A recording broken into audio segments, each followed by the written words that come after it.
Well, hello there. How you doing? Welcome back. This is what, like 5 streams in a row? That's incredible. I streamed what, all of 5 times last year or something. That's got to be a record.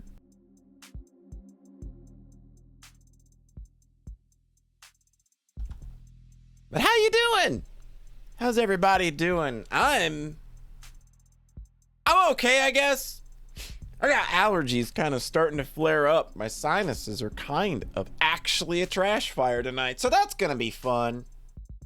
But there's no way that we were going to skimp on seeing the end of this game that I have poured 5 whole streams into. So we're gonna rock through it tonight. Dum dum dum. How's it going, Garden? What is up? How did the Tuesday treat you?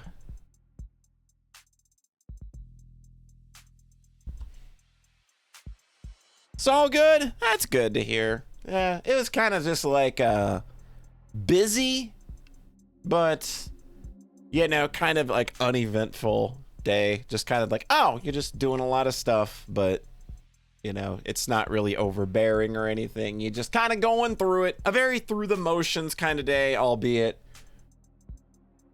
a little large. Also, this game updated today. If I'm looking at that version number right, it looks like it updated today.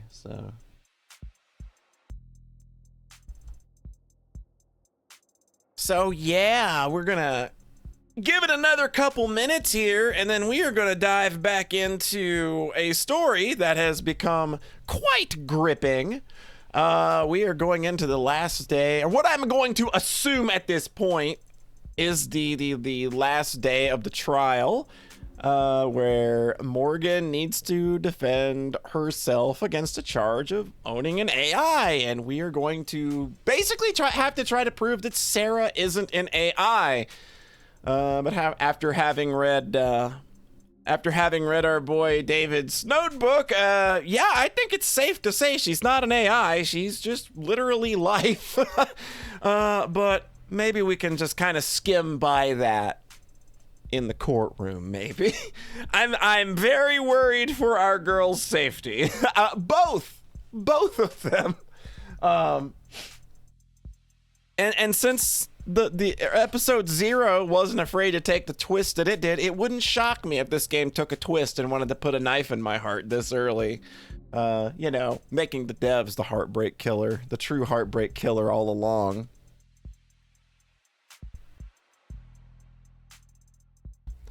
I'm gonna go blow my nose here, and then we're gonna come back and we're gonna get into it.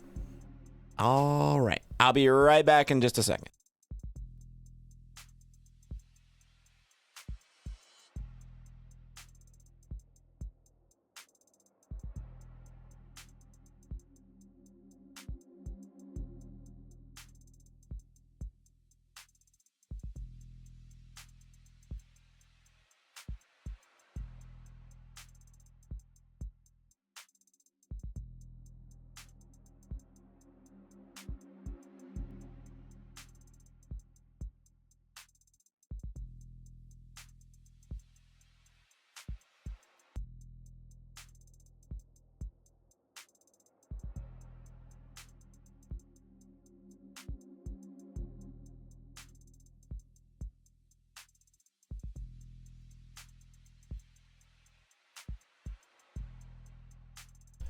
I also said the hell with it and just brought a thing of tissues because, like, why not, right? It's a visual novel. You cry at the end of visual novels, right? Let's hope that's not the case. I don't want to cry tonight. I don't want anything bad to happen to my precious cinnamon rolls. Either of them. All right. So I guess with that, we are going to go ahead and do our pre-trial ritual of getting familiar with the evidence, because I've got to refresh myself a little on the evidence that we picked up yesterday. So first order of business, right? And evidence. Okay, this obviously is going to be very important. A cinnamon roll.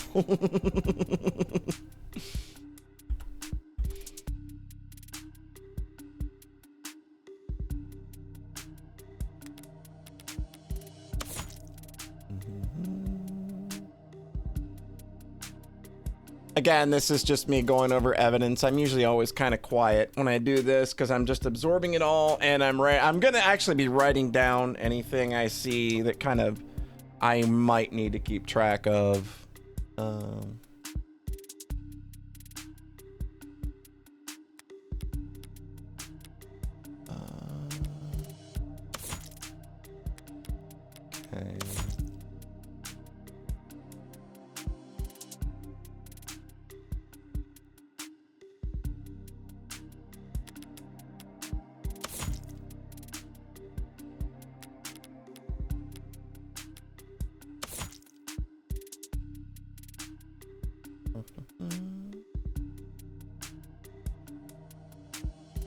Changing the color from red to pink.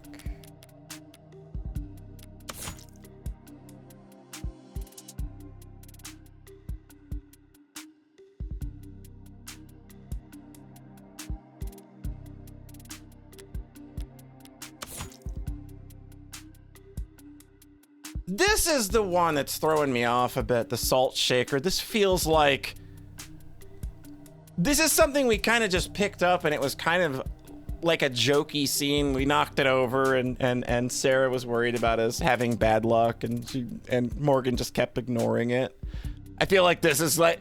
I'm waiting for this to be the smoking gun somehow. I don't know how, but...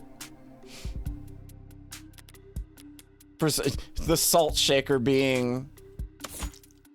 the smoking gun feels like that's one of those... It happens in the Phoenix Wright games a lot where you'll get a piece of evidence that's just so weird and like you don't use it. And then it ends up being, this is the most important piece of data, I think. I'm still not sure whether I should just say my theory now on what I think happened or if I should hold it for the sake of people watching. I did share my my theory about what's going on in this case and how, or at least why things happened. I shared that with a couple of people who were very kind to not confirm or deny my suspicions.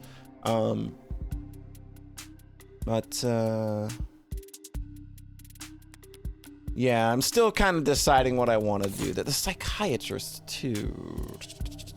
Okay, just working the office and reminded Jess of no. Okay.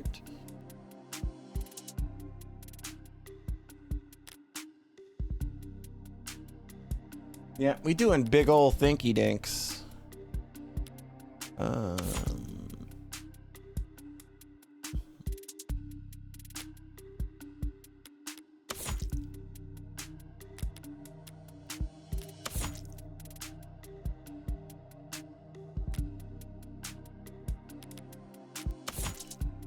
I think this is going to be a big part of today's proceedings as well. The serotonin.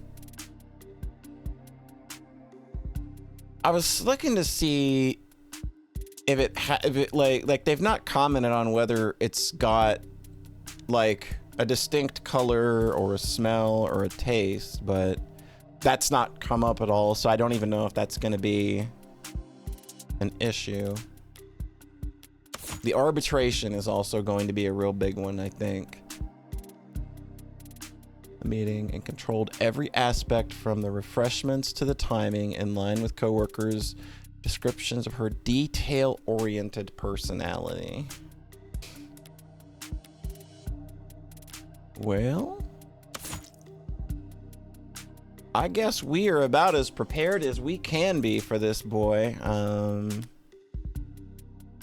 So what do you think, Gardner? Are we going to talk about my theory? Should we lay it out on the table, or should we just let it wash over everybody?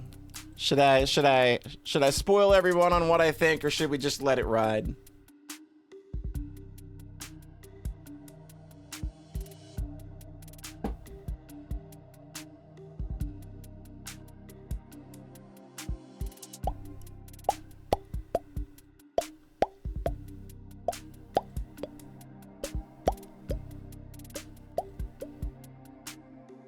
Not too sure? All right, forget it. We won't do it. I don't know. I feel if there's like any lack of assurance on what we should or shouldn't do, we should probably just roll and let it go. Let him hear it. All right. So, all right.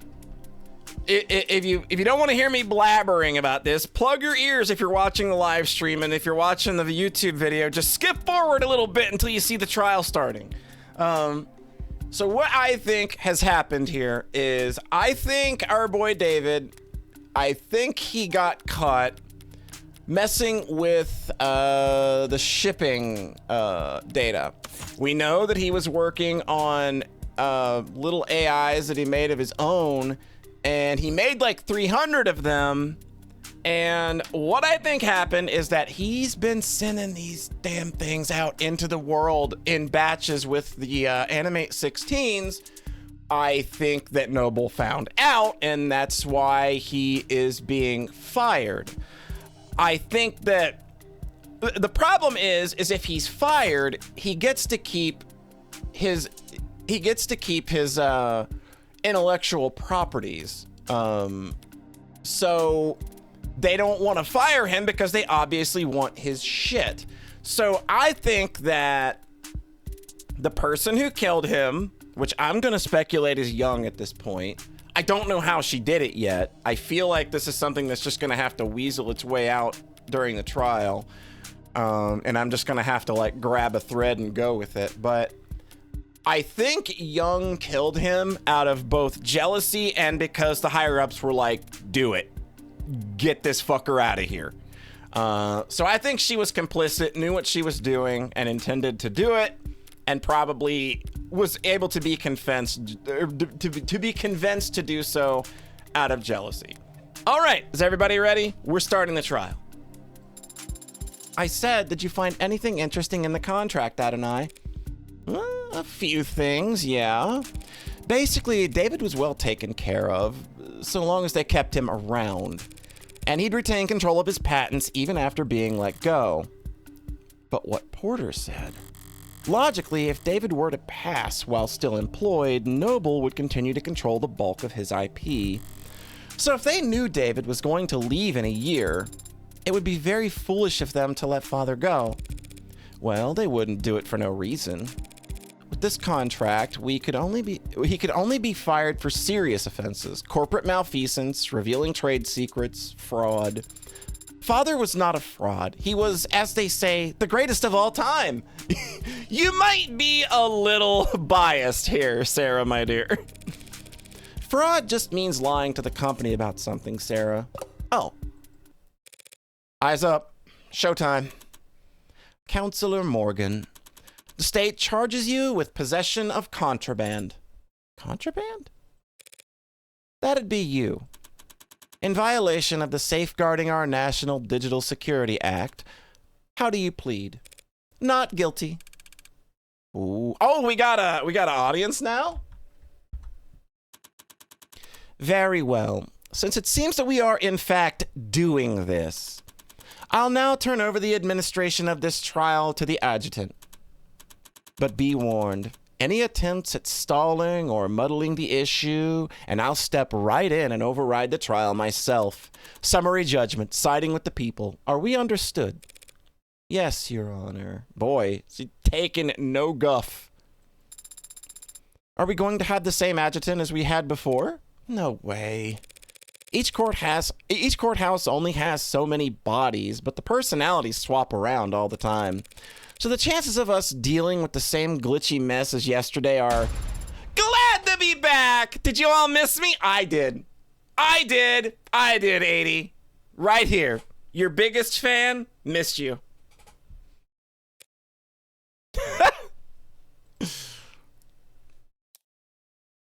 Everybody is very thrilled. Forget I said anything. I'll just go crawl under a rock and die while you make your opening statements. Jeez. Why are they being so mean? The defendant is the owner of the android registered under the model name Sarah with license number 120298280. She hasn't contested this, and I doubt she will. So the question of ownership is already answered. All that remains is to determine whether Sarah qualifies as contraband. It's a charming android, incredibly well made, a masterpiece, and the last known work of a great man. It's worth running through the bonus scenes at the end, by the way, because they're not that long, and I want to see a reaction to a few. And okay, that's cool. That's cool. I mean, I probably will. Like, I see no reason not to go ahead and just like knock this whole thing out. Like, the last trial was what, like an hour? So I imagine this one will probably be like an hour and a half or so, 2 hours. Then you get an ending that's maybe 30 minutes, and then run through the that's kind of just my estimation, of course. We could go over, but I'm willing to just go tonight until everything's off the plate. But when we look at the evidence and the facts surrounding the death of Dr. Asher, we're forced to conclude that said android is responsible for his death. And that conclusion carries very serious implications. I will provide here in court today that the machine standing there killed David Asher. Not through accident or mismanaged dosage, but through an intentional poisoning. I won't ask the court to judge this machine on its apparent sentience, its range of emotions, or free will it may or may not possess. I only ask the court judge this creation on what we will prove it to be more than capable of. Patricide. Woof. Wouldn't want to have to follow that act. But go for it anyway, defense. Your Honor, what the DA said is true. What did she say? Did she just admit it? Sorry, it's just the first part. This android is charming, and it is the work of a great man. The rest of it was pure speculation based on little more than a few bad camera angles and a phobia of anything new. I do own the android you see here. It was bequeathed to me by a man known to most of the people in this courtroom as the father of modern machine intelligence. To me, he was just my friend. And if I thought at any point that this puppet had anything to do with his death, I would have dragged it to the chopping block myself. And I actually believe that. Like, even if this thing is David's and she clearly loves him a lot, I truly believe if Morgan thought that she was responsible, she'd have done it herself. And she would have taken a lot of joy in it. But I don't believe that. I never have. Hashtag save Sarah. Hey, Iffy, how you doing? How's today? How's Tuesday treating you? You feeling any better? Come on, I'm rolling the dice here, hoping you're feeling better. Morgan has in fact killed people for no reason at all.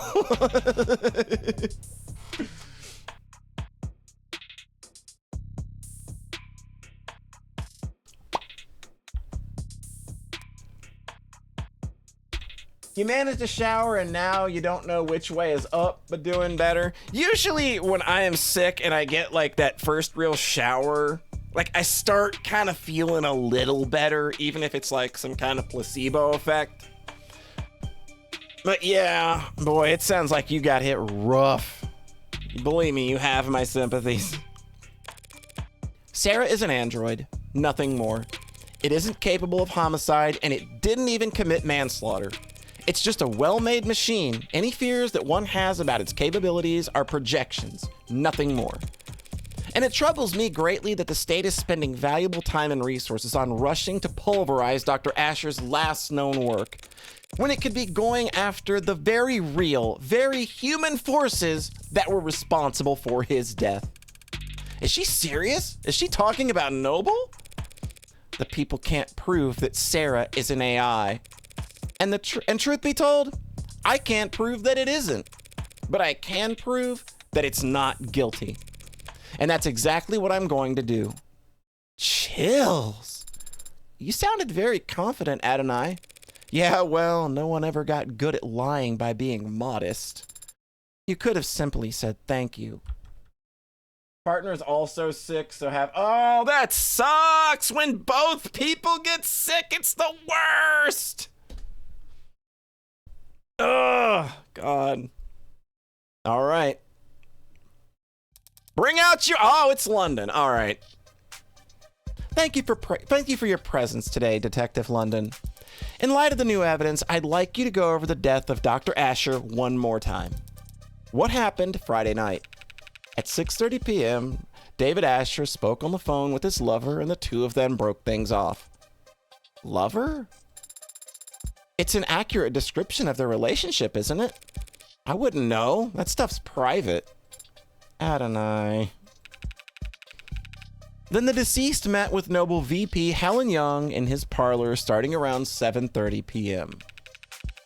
He then left the parlor and the sightlines of his home security system before reappearing on his private secondary security system in his basement moments later. At which point, the android Sarah can be seen handing him the poison he'd go on to drink. And do you see that android in the courtroom? Yeah, she's the green-haired one that's frowning at me. Let the record show that the android Sarah has been identified at the scene of the crime. No objections? None? And why'd I even show up? Detective London, what happened next? Asher went upstairs and shared a drink with Miss Young. Within a few minutes, he was being airlifted to the hospital, where he was soon declared dead. We know that the poison could be produced by his nanofacturer, which Sarah had access to just up the stairs in his workshop. So Sarah had ample opportunity to procure the poison, and Sarah handled Dr. Asher's cup immediately before he did. Is there a question in the statement, Your Honor? I'll rephrase. Was anyone else seen handling Dr. Asher's cup before he died? No. I have no further questions. I love her so much. She is so fun.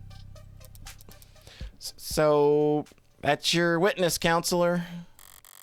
He wasn't lying per se, but there was some ambiguity in the statement he gave. Truth's got to come out one way or another. If Emma won't push, I'll have to pull. Okay, talk screen, basement footage, and whiskey. At 6:30 p.m., David Asher and Isaac Porter broke up over the phone. Then at 7:30 p.m., Helen Young arrived. They spoke briefly, and then he went downstairs to get drinks for them. Cameras in the basement show Sarah handing him cups and the whiskey. So after he came back to the parlor and started drinking, it wasn't long until he lost consciousness and died. Drinking poisoned whiskey while he thought he was having a toast. Don't know if that's a good way or a bad way to go out. I heard it. Yeah, I think I caught the slip up. Oh, you can check evidence now. Oh, this got updated. Okay, they did update this. Well, I was just keeping this in mind from yesterday, but they actually updated this. You can check evidence now. Oh, that's a good update. Yeah, they did a patch right before I went live.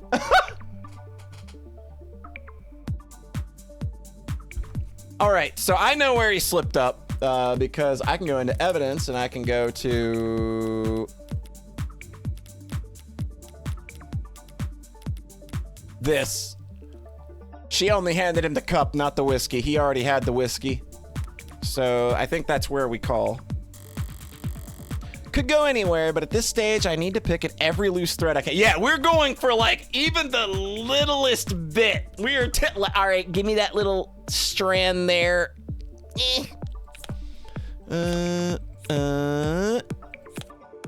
No. Basement footage. Ah! Bonk! That's such a good animation. Check that footage again, Detective London. We only see Sarah handing the victim a cup. He had already retrieved the whiskey himself. Oh yeah, forgot about that. Detective London just wasn't being specific enough, Your Honor. But it matters little, since it was David's cup, not the whiskey bottle that was poisoned.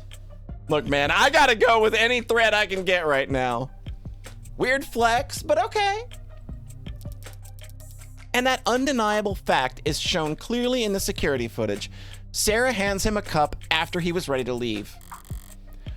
True, she did call David back and handed him a cup of poison. No, that's not what happened. If the cup is already poisoned, don't you think David would have noticed it wasn't empty? Well, not necessarily. The lethal dose could have been quite small. If it were just a droplet, he could have easily overlooked it. For Sarah, this crime was very simple. There was too little to the plan for anything to go wrong. Once she handed it off, she just had to wait for him to drink from his cup. Is that all she'd needed to do? I don't think so. No, it wasn't. Because you couldn't... Well, I mean, you also couldn't guarantee that he wouldn't just like... You can't guarantee he would drink from that cup. But that it's also... Like, I don't think that this is the argument I would make here, but I think that pressing here is the right idea. Not a great plan, if that really was Sarah's move. She gave him 2 cups. How could she have known which cup David would drink from? All right, Morgan's making the argument that I wanted to make there. There were a few ways to go about it. But it's only 50-50 shot, counselor. Stranger things have happened.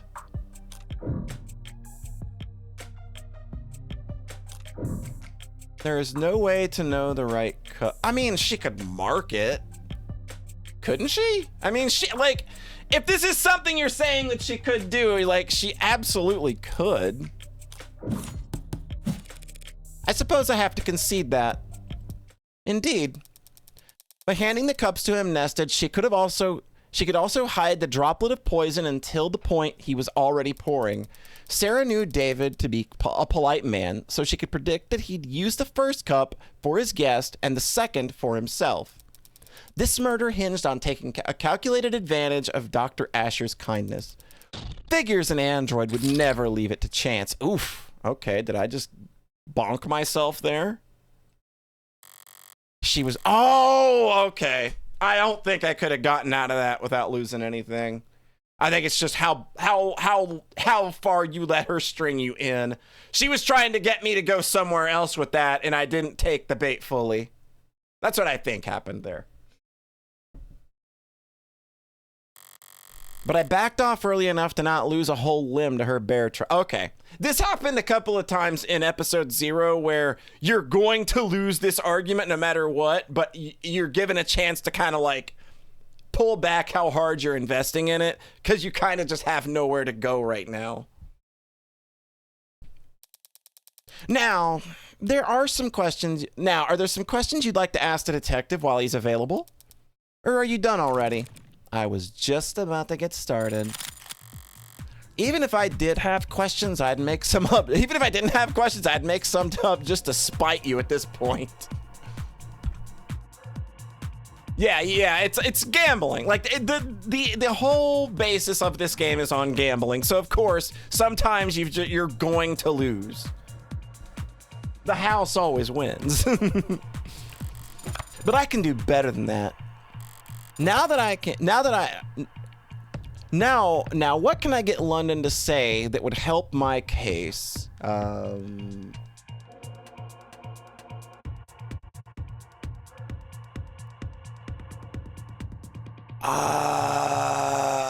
mean,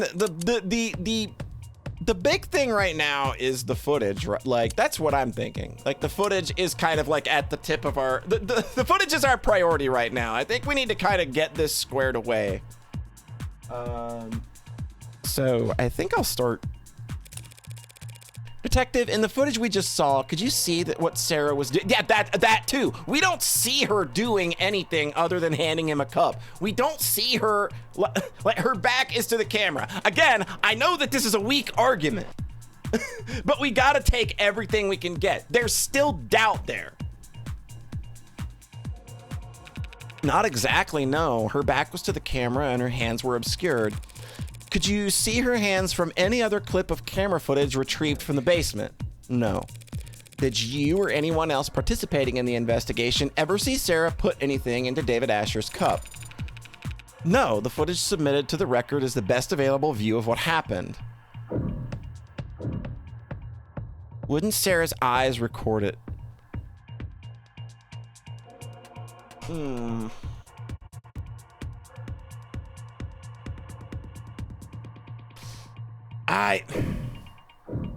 We've not seen this come up. We've never talked about, I don't know. I'm feeling iffy on this, but I don't know that I have anything else. Can you, like, do you know if you can, like, stay on a statement and come back and press later? I don't know if that's a thing or not. I don't know. This doesn't... Oh, you can? All right. I think I'm going to hold on that. And...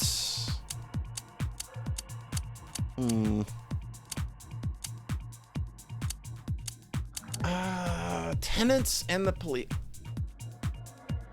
I don't know, like... Tenants feels more like something I would be discussing with, like, would the police know the like, would they be, like, in depth with tenants? I don't know. I've not really, like, heard them say. I think the only people that I've talked about tenants with are people that are in this business, you know, that are in this industry.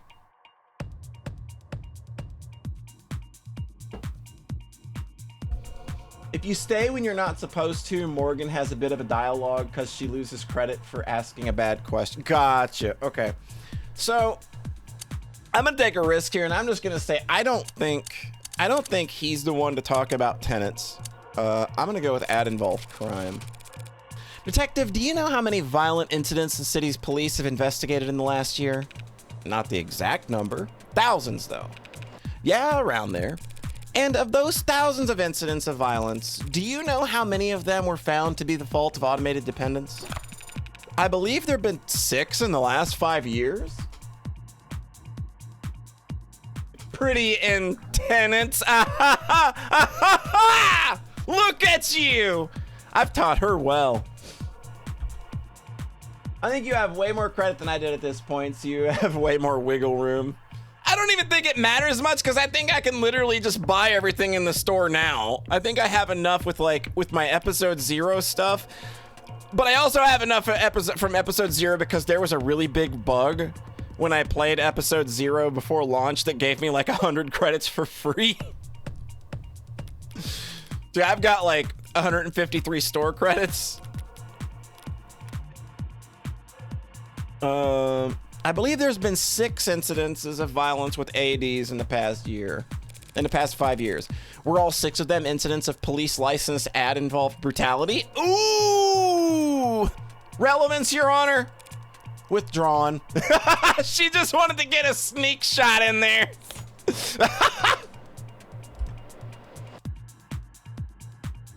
I just mean in terms of game overing, which I guess is a thing, but the game is actually not very hard. Oh, I didn't even know you could game over.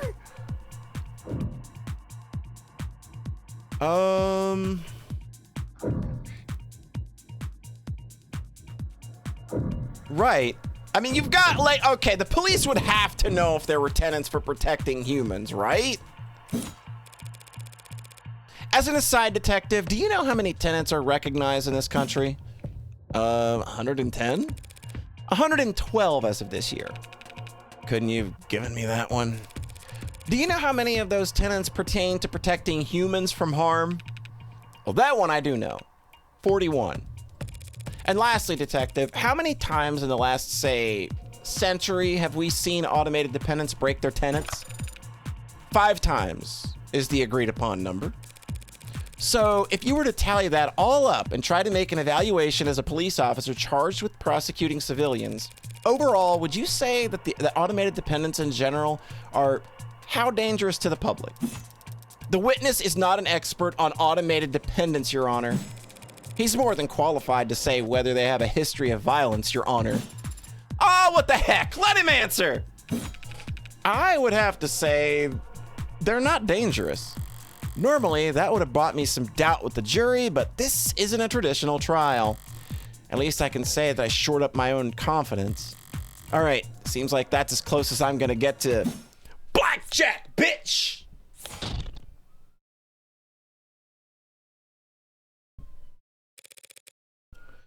I believe I've made my point. I have no more questions for this witness, Your Honor. Then we can move on to the next item on the docket. Looks like Emma wants to introduce some new evidence. Oh boy. Yay! This is always fun. I love it when the prosecutors introduce new evidence. It's always good and fun for the defense. Oh. Well? Are we doing this? The android? Can she even do that? Approach, Your Honor. Huh? You're approaching me? I mean, I've been trying to approach you since we first met, Ms. 84. I believe that it is me they wanted to speak with. I didn't even get to finish my line. Now then, what the hell are you doing, Rockford? Took the words right out of my mouth. I have questions for the android. This seemed like the best way to get answers. You can't call an android as a witness. It's not a person. There's plenty of precedent for it. Ads provided testimony all the time. Not when they're on trial. Sarah isn't on trial. You are. Sarah's accused of being an AI. That means you don't trust a word out of its mouth. If the witness isn't to be trusted, the court can decide for itself after hearing their testimony. Oh, she's playing real dirty. She's going for the jury win. She's swinging for the jury here. Oh, boy. Why the ambush? Why'd you list this as entering evidence, D.A. Rockford? Only people can be witnesses, Your Honor, and ads don't have the legal personhood. Evidence seemed like the best worst descriptor. You know I can't make an android swear an oath. Rockford is just trying to spoil your opinion, Your Honor. The more this court treats Sarah like a person, the more you'll see her as human. And the weaker my case becomes in your eyes. Oh, this bitch! Oh, I knew it! This is what we gamesmanship, and yes, people get away with it all. Oh, this sucks! Nice try, counselor. But we don't have time to worry about my impartiality. You're free to call for a mistrial if you want, but the state will have turned Sarah to slag before you even finish signing your motion. Rockford's calling a witness that is blatantly hostile to her case. If the witness is hostile, so be it. It did kill a man after all. Jesus! Allegedly. What about the right to avoid self-incrimination? Who's the one treating Sarah like a person now? Androids don't have rights. Jeez. Damn it, the android will take the stand. Your Honor, I've made my decision. And if Sarah refuses to take the stand, are you going to charge it with contempt of court? If the machine won't talk, you'll make every effort as its owner to ensure that it does. And if it disobeys you, then we'll have our answer as to it about its sentience right then and there. Yes, Your Honor. Shit. What's going on? The DA is going to question you on the stand. What? But I shouldn't. Listen to me. You don't have a choice right now. This is happening. Tell the truth, but be concise. The more robotic, the better. Yes and no's only if you can. Would using affirmative or negative be laying it on too thick? But Adonai, if I make a mistake, all these people, they want to destroy me. If you make a mistake, your lawyer will just have to cover for you. Understand? Yes. Oh, she's so scared.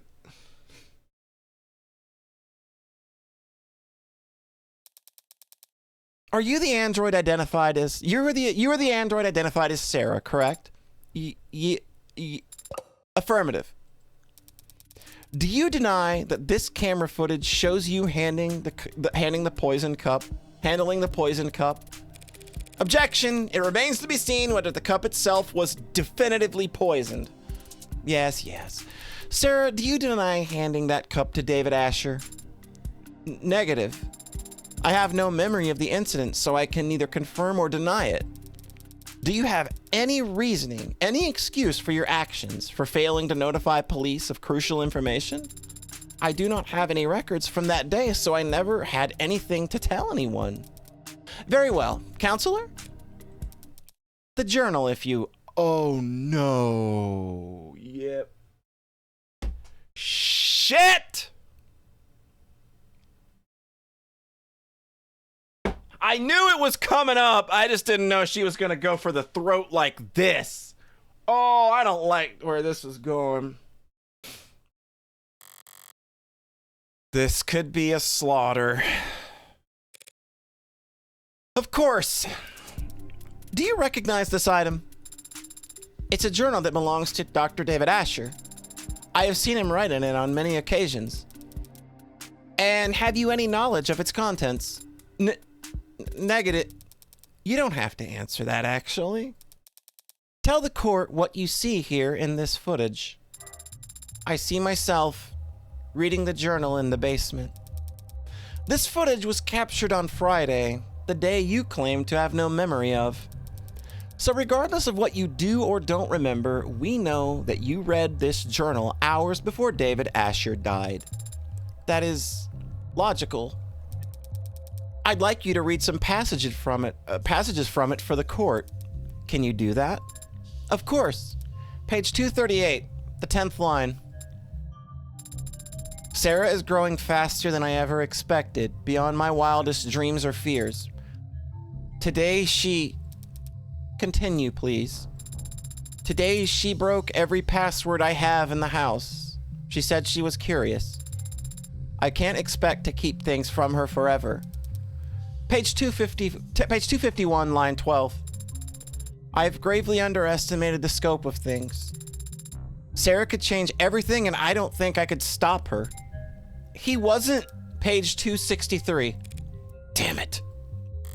If this keeps up, Sarah's gonna fall to pieces up there. Oh, jeez.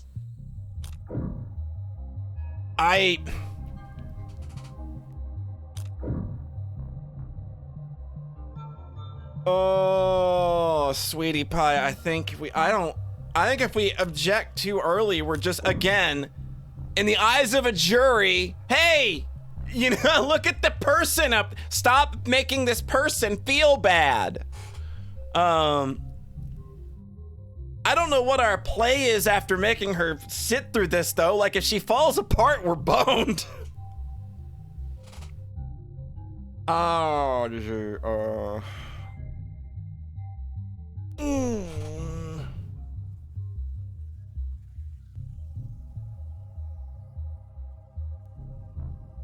Hang on, sweetie. Come on, you can do it. Morgan believes in you. I don't have a leg to stand on here, and Sarah doesn't have a shred of legal protection to speak of. I have to just let this play out. Page 263, I said. I think Sarah was angry today. When I came back from work, she had ripped a Zen alloy plate off the wall. She said she was testing her strength, but the cameras... That was page 267. Sarah scared me today. If she starts bawling on the stand, it's all over. Your Honor, I fail to see the value in continuing this line of questioning. Dr. Asher was very wary of a highly experimental android he was building, as any good scientist would be. It's been established. Do the people have a counter-argument? I have just one last question, if it pleases the court. Let's hear it! This footage was captured in the basement on Friday at around 5:30 p.m. Tell the court what you see. I see myself standing where I was when I read the journal. I'm speaking to someone who's off camera, and I appear agitated, and I stomp my foot. And what happens to the floor after you stomp your foot? A large crack is made in the vulcanized polymer. Oh.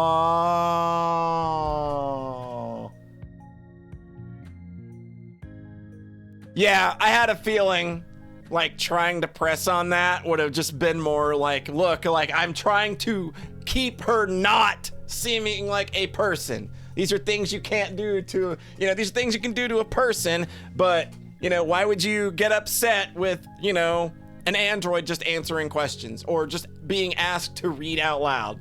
So yeah, I understand. Yeah, making her have to endure that sucks, but that's what you gotta do.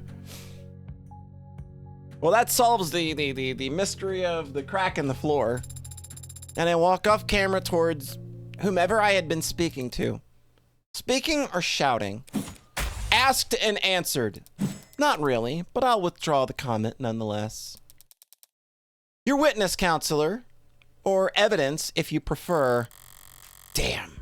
I knew she could cherry pick all the worst passages from the journal, but still. If Barrows wasn't wavering before, should I try to have Sarah read the mushy parts? No! The waterworks would start after only a few lines. Emma went to all the trouble to show how emotionally developed Sarah is. Proving that she loved David like a father would be playing right into her hand. What do you say, counselor? Got some burning cues for the android to answer? Yes, Your Honor, just one moment. Emma went for emotion, and the impact was devastating, so all I can do is focus on the facts. So let's flip this around. Say Sarah absolutely didn't poison David. If that's the case, why did she call him back to his back on his way out of the basement? Wait, I'd actually like to ask you to read from the journal again, Sarah. You would? From where? From the section that explains what you were actually trying to do that night. The section of his journal detailing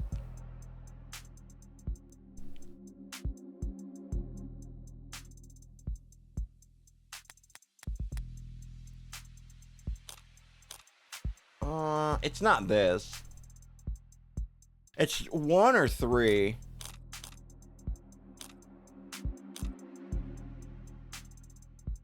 I mean, she could very well be asking about how he...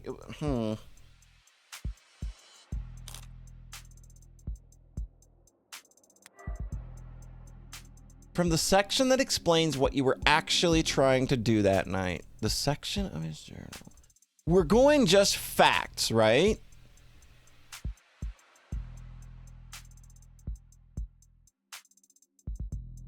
We can't talk to the court about how he made Sarah. That's literally just playing into their hands, I think. So I think we got it. Like, if we're just going facts, the early parts of the journal were very just like kind of rote. And I think that they would probably talk about, can I look at the journal at all? They got anything in here? Early entries describe how, yes! All right.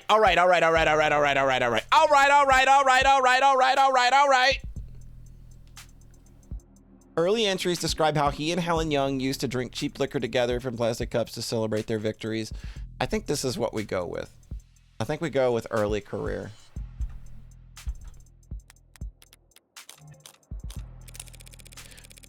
Look around the early section. There should be an entry talking about an early victory at Noble. Relevance?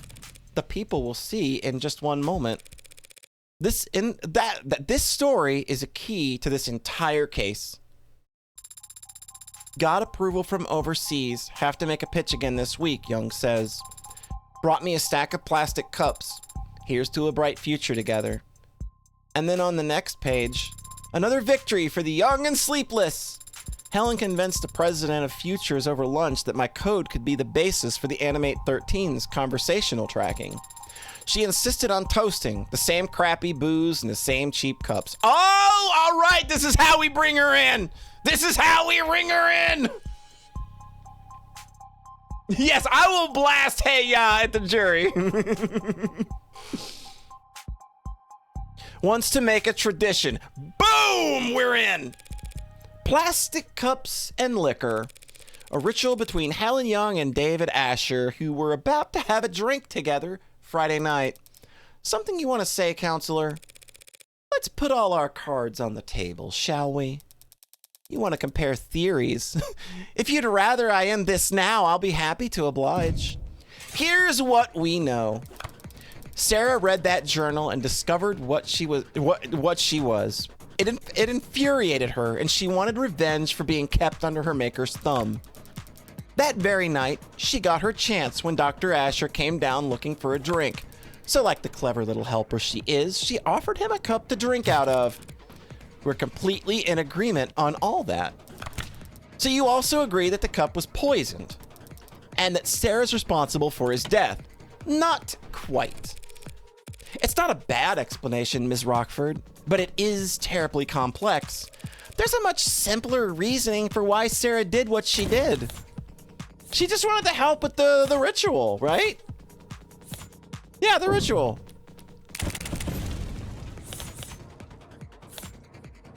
Yeah, they used to, yeah, boom. The story from the journal, you're saying Sarah wasn't planning anything. She was just being considerate. That's so sweet! But I don't follow it, like, at all. That's actually quite simple. Sarah's not an AI. She only threw a tantrum that day because she found out she was being spied on. A realistic reaction for an android designed to be realistic. David Asher set her memory to be cleared himself because he wanted to preserve the experiment he was running. Sarah didn't hatch a plan to poison him using an obscure chemical acquired from the lab. And she didn't subtly manipulate David into drinking from only one of two cups. Because the android read the whole journal that day, meaning she also read how David and Young used to celebrate. And so, when she saw David was leaving the basement without the nostalgic cups, she called him back to hand them to him. Simple, right? Simple enough for me, but not nearly good enough for me. What's more likely, Ms. Rockford? That a well-made, clever android proposed a sentimental addition to two friends' evening? Or that a homegrown AI with groundbreaking physical and digital abilities concocted a complicated poisoning scheme? Just to kill an unimposing man. All on camera, mind you, before voluntarily submitting to a memory wipe. People make all kinds of stupid mistakes when they commit crimes, counselor. We shouldn't expect an AI to act much differently. Is it stupid or dangerous? Can't have it both ways, Your Honor. We can if it's ignorant of its power and still immature. A deadly trait to have in an AI that's capable of anything. Shall we see what Sarah's capable of then, Your Honor? What? You can't be... Your Honor, that's... The people opened the door. True, and I can't resist open doors. Let's do it! What are you even... Sarah, David Asher was your creator and your designated owner, correct? Should I still be using affirmative? There's something about the logistics of the state's theory of poisoning here that always stood out to you as a whole in the timeline, but I'll ask about it later. Gotcha.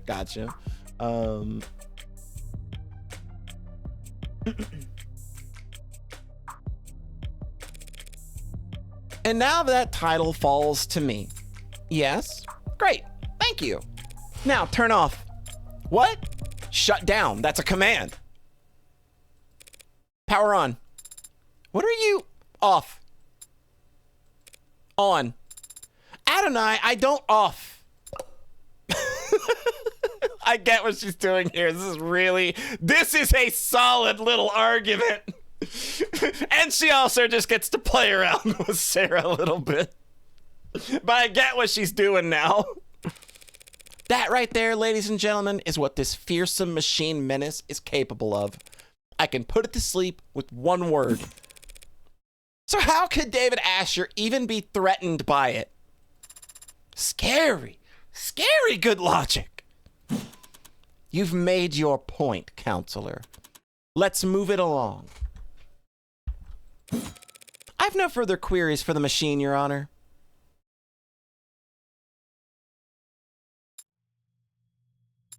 Thank you. For flipping you on? For flipping you off and on? I can't imagine that was comfortable. It wasn't. But I wasn't referring to that. Since yesterday, I've been searching for an answer to why I appeared on that camera. I know I would never hurt Father, but you helped me prove that to myself just now. Hadn't I? Pardon me. I need to focus. Everything depends on this next witness. The people call Helen Young to the stand. Let's go!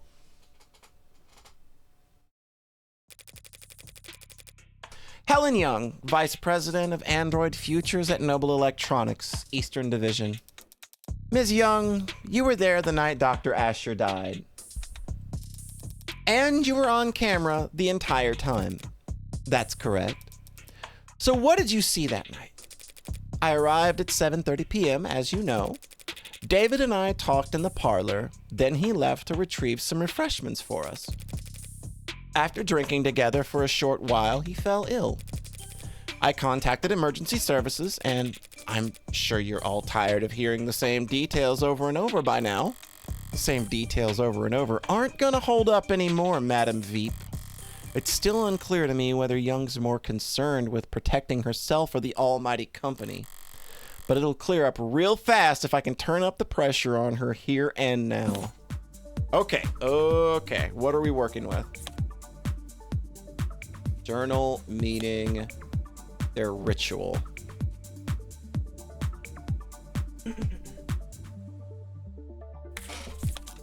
I came to David's at 7:30. We chatted for a short while about some low priority work, nothing heavy. Before long, he offered to fetch us some refreshments. When he came back, we shared a drink together. At the time, I didn't notice anything strange. We were just reminiscing. I didn't think his life was in danger. But then he became ill. So I ran to the kitchen to activate his emergency console and I did what I could up until he was gone. Okay. She's trying to paint a different picture of what happened that day. I can't let her set the tone as she pleases. Okay, I came at 7:30. We chatted for a short while about some low priority work, nothing heavy. Before long, he offered to fetch us some refreshments. Shared a drink together. At the time, it didn't anything strange. We were just reminiscing. Became ill, so I ran to the kitchen.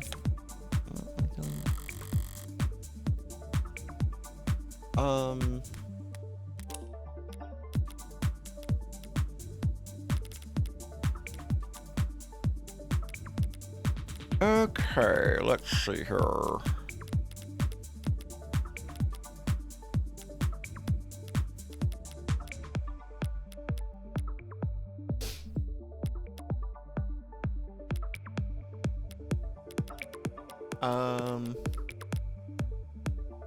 I think I know. This feels like another detail, a small little detail.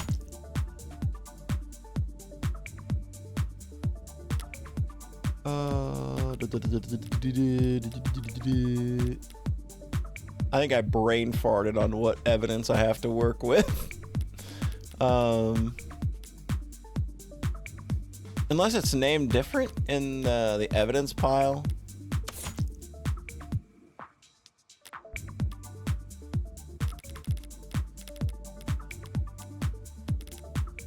They had a meeting. The meeting's what I'm thinking, but I need...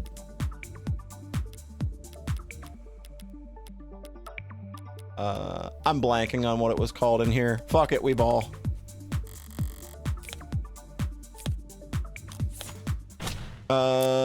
Meeting. Because you talked about the arbitration. Yeah. Nothing heavy. You're both more professional than I realized. Since only hours earlier you had run a meeting in which his employment was terminated. His employment wasn't terminated at the arbitration you're referring to. His resignation was merely agreed upon. Yes, and we can all imagine how grateful he felt about the whole process. David didn't hold grudges. Our conversation wasn't about that. The fact that you had fired him in that afternoon didn't come up. Asked and answered, who initiated the meeting at this penthouse? I arrived unannounced.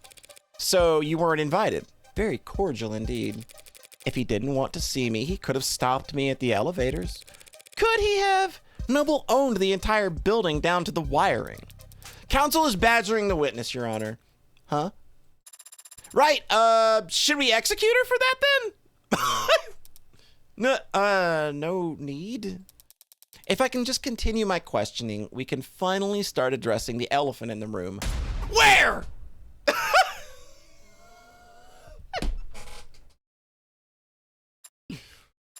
Oh, I see. That was merely a joke. Oh, God, I love her. She is so good. Hilarious.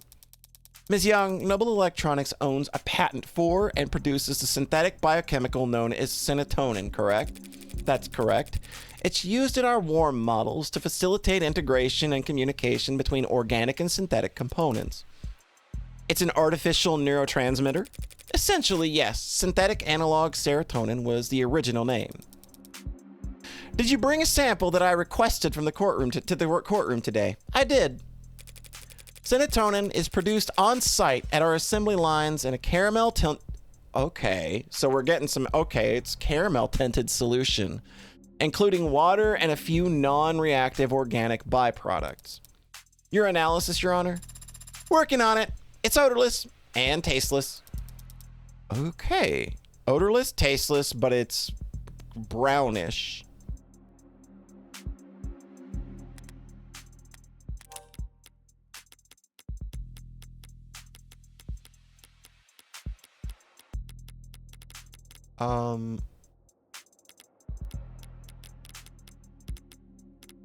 Hold on.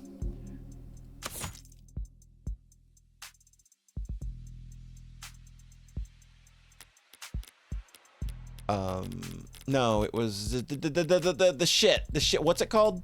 The fucking yeah. Manufacturing machinery that processes organic fluids used in the production of warm androids, removes byproducts, impurities, and pigments. All right. I got you now. I got you. You are mine, woman. A solution of water and organic byproducts, she said. If the solutions were ingested, most of it would look right at home in the human body, I suppose. But the serotonin would stand out, wouldn't you say? It's not a naturally occurring compound, so yes. And it's a perfect match for the substance previously labeled Delta. And the sample we collected from the manufacturer present in Dr. Asher's lab?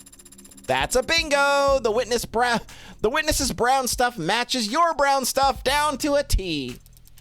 In light of this evidence and the witness's testimony, I motion that the court formally recognizes that Dr. Asher's cause of death was serotonin poisoning. I don't object, Your Honor, but I'm afraid that I must. Okay.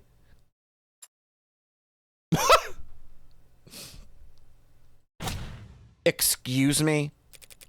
Serotonin may very well have been in his body when he died, but serotonin didn't kill Dr. Asher. What? Yeah, she said she was going to bring up like she said that shit was going to start coming out at the trial about serotonin. The hell is she up to? It couldn't have. It couldn't kill anybody. What? Because it's non-toxic, of course. We designed it to affect androids, not people. Hold on. You're now claiming that Dr. Asher died of what? Natural causes? I can't say what he died of. I'm not a medical expert. But I can easily prove that serotonin is harmless. How could you... Oh. Well, guess that. Okay. Well, like so. Huh. I didn't see that one coming. What? What? That ain't good. Bailiff, contact the hospital immediately. I told you, it's fine. But I can stand here all day if necessary. What in the... And what you just drank was several hundred times the amount found in Dr. Asher's body. Why didn't you say anything until now? Noble Electronics is a multinational corporation with patents filed all over the world. We take the protection of our trade secrets very seriously. The production and nature of serotonin is closely guarded. The guard remains up even during a murder investigation, unfortunately. I would have been able to tell you earlier, had you asked directly. What the hell kind of... This can't be right. Nothing else makes sense. Boy, howdy, I'm lost as hell. God damn it. But do you have any further questions, Rockyford? Not at the moment, Your Honor. And the defense? The prosecution's own witness just threw the entire case into question. How's it going, Tengu? Yeah, the judge is great. I love her a lot. Normally this would be cause for celebration, but shadow of a doubt isn't enough this time. Bears would much rather bring down the gavel earlier than let a potential AI walk free. What Young did was shocking, but I guess but what I need to do hasn't changed. Think this through logically. Is it really possible that serotonin had nothing to do with David's death? They were drinking whiskey! It's brown! Well, I don't... They're the same color. Like, I don't know. That's the only thing I can think right now is like they're the same color. No, that's bullshit. It can't be a coincidence. There's nothing else that would have killed him. But Young just drank serotonin in front of us and she's fine. So was it fake? Whiskeys are very brown. Let's get the judge drunk. Let's have her compare them. No, it was confirmed by the court computer to be the genuine article. So she drank poison, but isn't showing any symptoms. Is it... Yeah, like, what if this is like a slow-acting thing? If so, her grand gesture would be pointless. She'll be kept for observation regardless of what happens next. Did she take some kind of antidote beforehand? No, antidotes are developed for poisons, not industrial chemicals. David's dead, she's alive. What made the difference? Wake up! No sleeping on the job! Unless you're me. Of course, Your Honor. Allow me one moment to explain things to the court. Okay. All right, what are we pulling out of our pocket here? We've confirmed just now that serotonin was the foreign compound in his body. And we all know logically that it must have been what killed David Asher. So what's the key difference between what David drank tonight, or drank that night, and what she drank in front of us just now?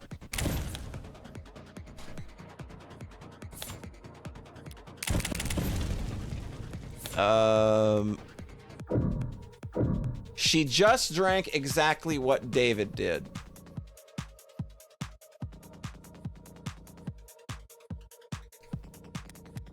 She just...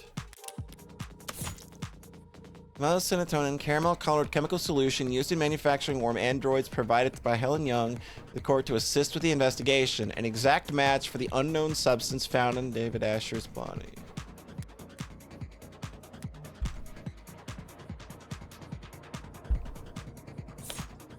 Found in Noble factory floor, removes impurities, pigment...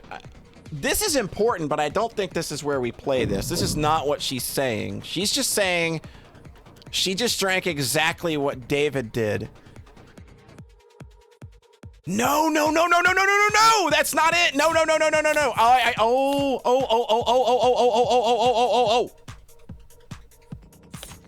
think I know what's going on here. I think I know what's happening. No. It's the whiskey. It's the whiskey. No. Wait. The difference has been staring us in the face this whole time. Do you recognize this, Miss Young? That's the whiskey bottle that Dr. Asher and I drank from. Oh, wait.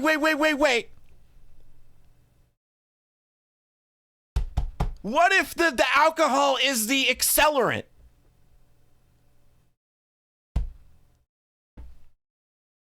Okay, so she had, like, if the alcohol was the accelerant, she had to get the serotonin into him beforehand. I think that makes sense. I think that's where we're going here. I think we're gonna... I'll shut up. Give me a second. I'll let it play here. That's the whiskey bottle that Dr. Asher and I drank from. Rose River. It's a good whiskey. And I think you had the right idea. Pardon? Yeah, let's go! Have a drink! Let's just get completely tanked in the courtroom. Let's go! Bottoms up! It's a real good shot. Hell yeah. Let's get, hey Sarah, you want to taste some of this?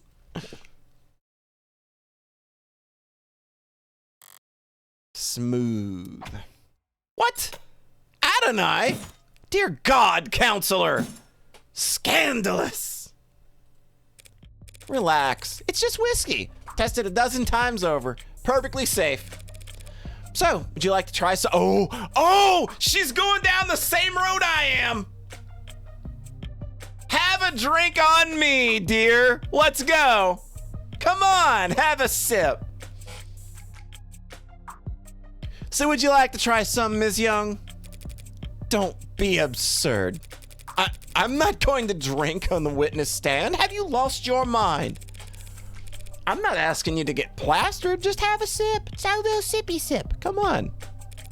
After all, if we want to prove whether or not serotonin killed Dr. Asher, we have to recreate the conditions under which he ingested it by mixing it with alcohol. Oh, she's sweating now. Go ahead then. Just a taste. Prove to us that serotonin is perfectly safe for human consumption. Can she do this? Ms. Young, I never said it was safe for human consumption. Yeah, she's on now. I think she's got it. I think Morgan is about ready to latch them jaws on. I never said it was safe for human consumption, just that it's non-toxic. A distinction without a difference. You saw firsthand Dr. Asher confused, slurring his speech, complaining of a headache. All symptoms of poisoning. Alcohol poisoning, that is. Serotonin is a neurotransmitter analog. Maybe it doesn't do anything in the human body on its own, but in combination with alcohol, it acts as a powerful depressant. One strong enough to turn a glass or two of whiskey into a lethal overdose. That's just... Even if that is the case, what does it change?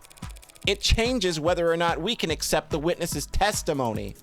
Even if this witness is a liar, what does that change? Why would the witness lie if not to... She's a corporate climber. I imagine it's like breathing for her. Your Honor, this is wild! God damn it. Oh, I love her. Like cutting the heroin with fentanyl on purpose. Yeah. But ultimately irrelevant. Irrelevant? When you've yet to establish an alternative interpretation of the facts, yes. What are you even accusing the witness of doing, counselor, beyond angling for a promotion? We've all seen the story by now. Noble androids save soldier's life with warm blood transfusion. They're talking about putting warm androids in the military just because of that headline. With the size of their flesh and blood price tag, the defense contract like that would secure Noble untold profits for years. So imagine the lengths they would go to hide the fact that their androids have poison in their veins. Dawes told me the truth about what Noble really thinks of that article, but he'd never testify to it.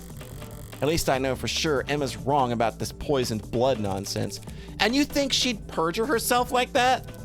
She's a high-powered corporate executive. It's her job to assess risk versus reward. And she can afford the fine. As I said, it's not truly poisonous. And the chances of cross-contamination with a simple plasma transfusion are... Damn, now she's regaining her composure too. A perjury charge is a real risk, of course, but Noble rewards loyalty. And as you know, they have a great number of lawyers. Plenty of motive to lie about serotonin, as you see. But no motive for her to cover up the death of a Noble Electronics golden goose. No motive to kill David Asher, you say?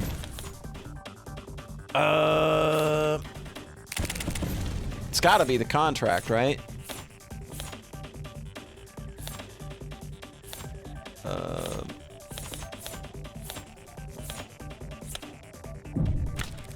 There's plenty of motivation for her and Noble to want David dead. Seeing as how they were firing him. Noble Electronics was kicking their golden goose out of the nest, suing him over breach of contract. Isn't that right? I don't have to talk about that. That's all right. I'll talk about it for you.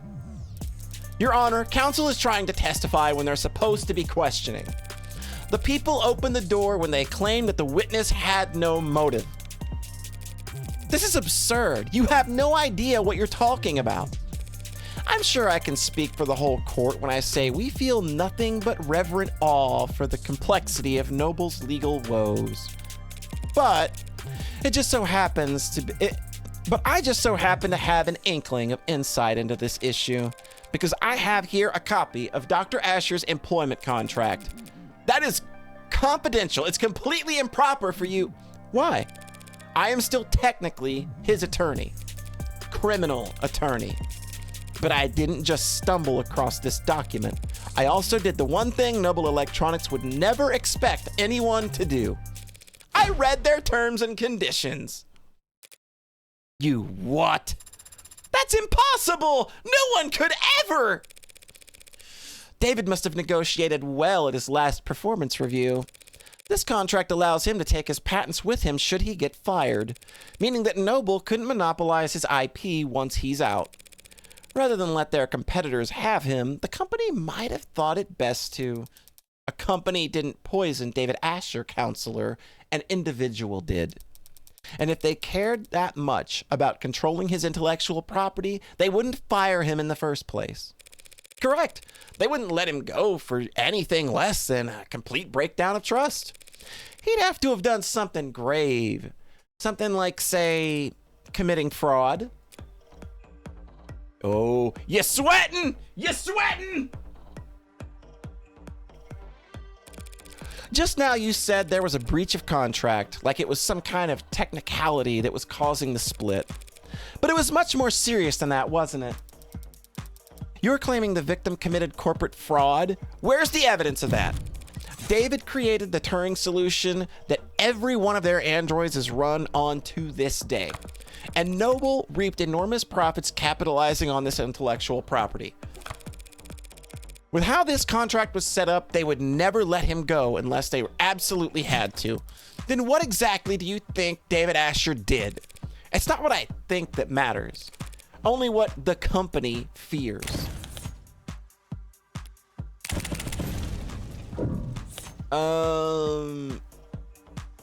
Got nothing to do with her. It's the shipping data, because if this gets out, like, it's like, oh hey, one of our major product lines is completely tainted. David never hurt Noble. Yeah, this right here. This would be it. It doesn't matter what I believe. Not when Noble believed that David was misleading the shareholders by altering shipment data for the Animate 16. What the hell? What is this you're uploading? Shipping records? Irregularities among shipments of the Animate 16. One android swapped in for another over and over, dozens of times. The kind of thing someone with Dr. Asher's authority could do, and the kind of thing someone as smart as you couldn't have missed. Dr. Asher made Noble an untold amount of money, so why fire him over a few harmless swaps? Why elevate this to fraud? You have evidence that it was that it was David Asher who did this? Nope. But I wasn't the one who investigated it. So let's ask her. Come on now, let's hear it.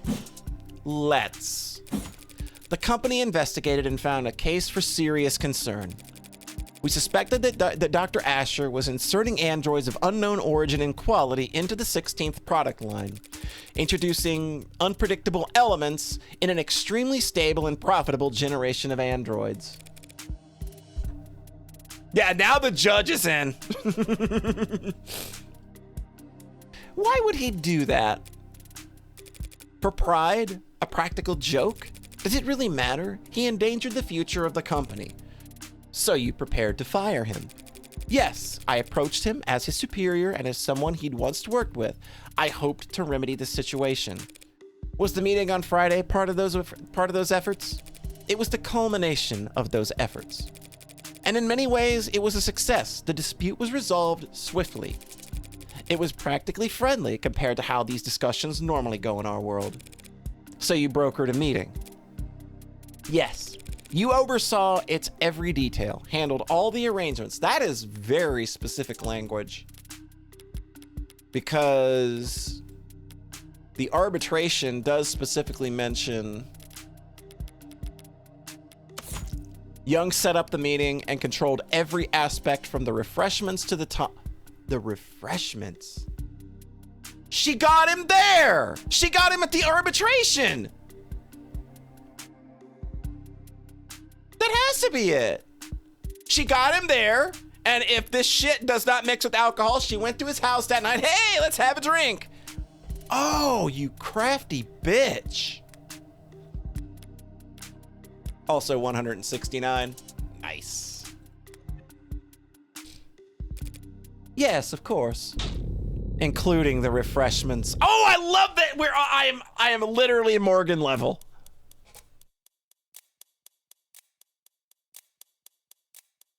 What? Did you provide coffee? Tea? No. Strange. It must have been a long meeting. Surely you at least provided... jelly donuts. Polly and Morgan are the same person. There's no evidence to the contrary. Okay. I think I know how she did it now. It can't be coffee because coffee is not the same color as, it's not the same color that we've been, it's been like a caramel color. So that's more in line with whiskey. It's obviously not inhaler. It's water. She took serotonin to the chromofuge.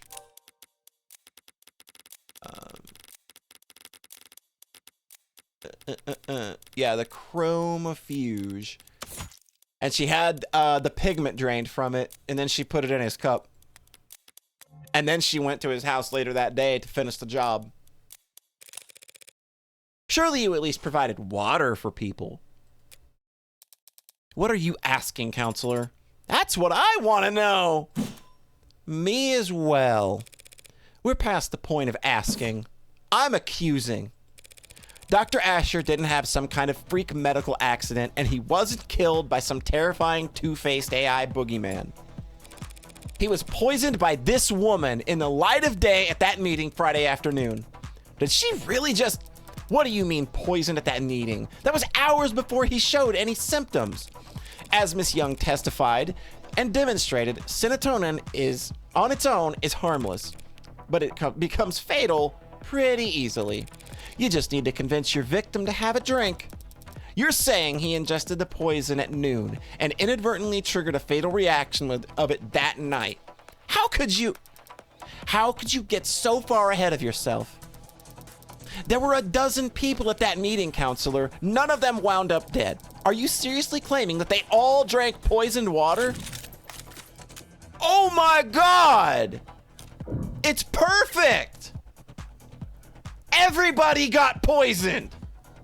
But not everybody drank alcohol!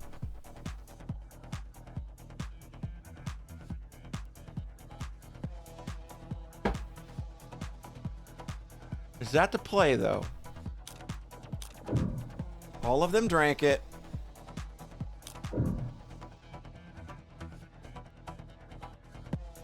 Is there, like, I'm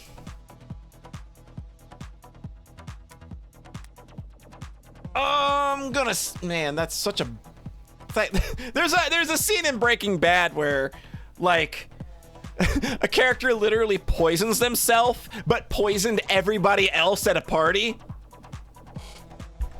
12 hours a day, 6 days a week. We're going. I'm throwing in. Of course they all drank poisoned water. So why aren't they all dead? Because as all those people will surely attest, Helen Young made sure they'd be doing paperwork. Oh my God, she's a genius. So everybody, they did mention, actually. They did mention, she very specifically mentioned that the day they finished this arbitration, she kept everybody overnight to finish the fucking job, to finish the paperwork.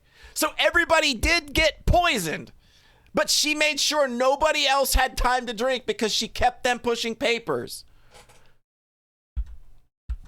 Wow.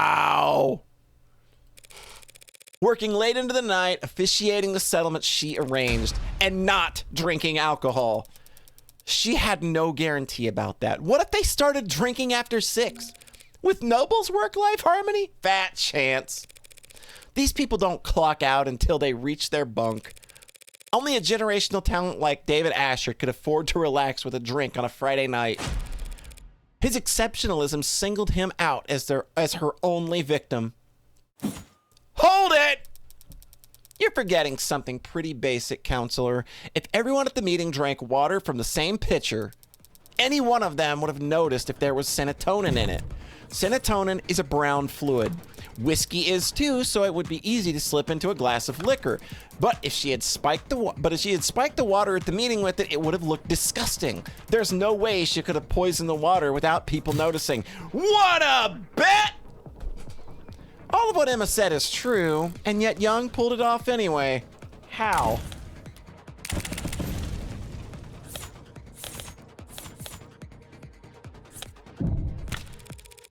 Serotonin is produced as a caramel solution.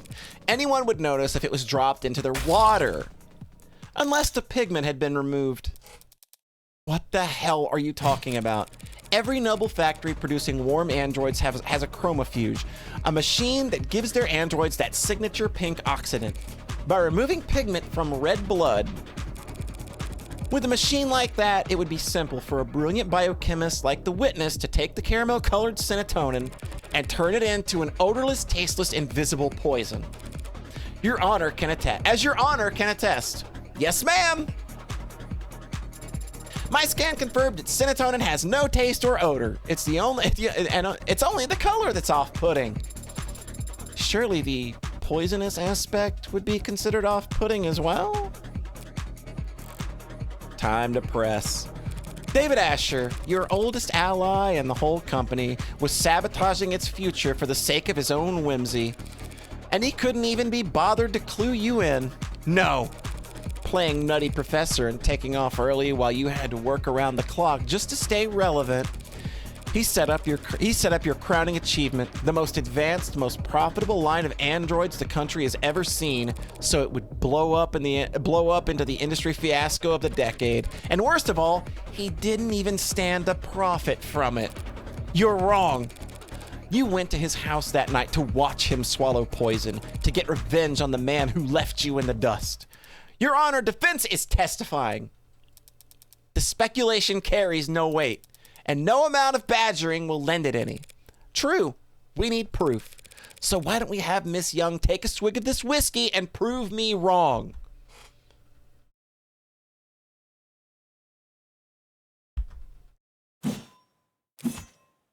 Come on, have a sip.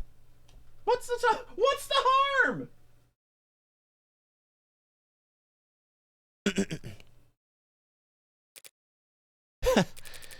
I'm not going to do that.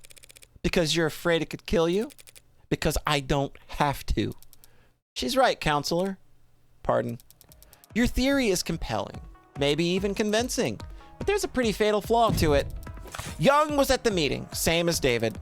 We can see that she was drinking water with the rest of them.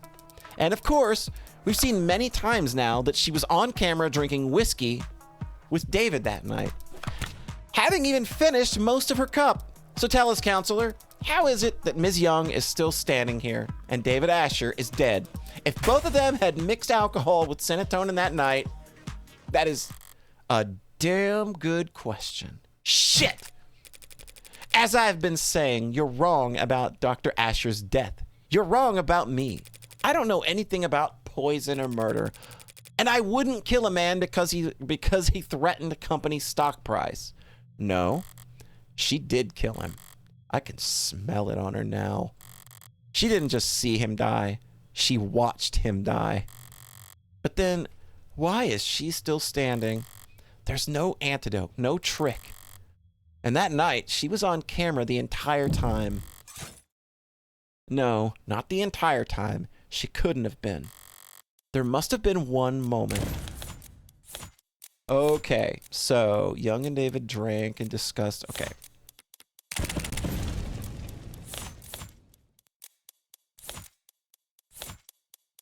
Okay, so talking, drinking, David faints, hospital. Also, I think they fixed the cards being hard to pick there too. That was on the update thing too. This timeline leaves no window of opportunity. Damn it. Maybe she didn't get sick because they got to the hospital so fast? Maybe after she arrived, she could have... No, the staff would have been hyper-vigilant, afraid she was poisoned too. They wouldn't have let her out of their sight. Wait, David and Young only got there as fast as they did because of the VTOL. And the VTOL was only summoned because she used... Would you mind terribly if I changed the subject for a moment? What? Meh, why not? You left the parlor at 8:03 p.m. and headed into the kitchen to use the emergency console there. Yes, I did. Didn't want to use your phone? I didn't think to, no. And the emergency call went out at 8:04 p.m. The console saw you make the call through its camera. Yes, it did see me make the call because that's what happened. So what were you doing in that minute? Oh! Wait.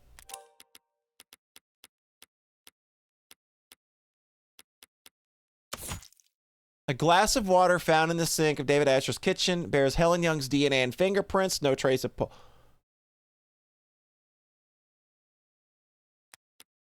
Oh.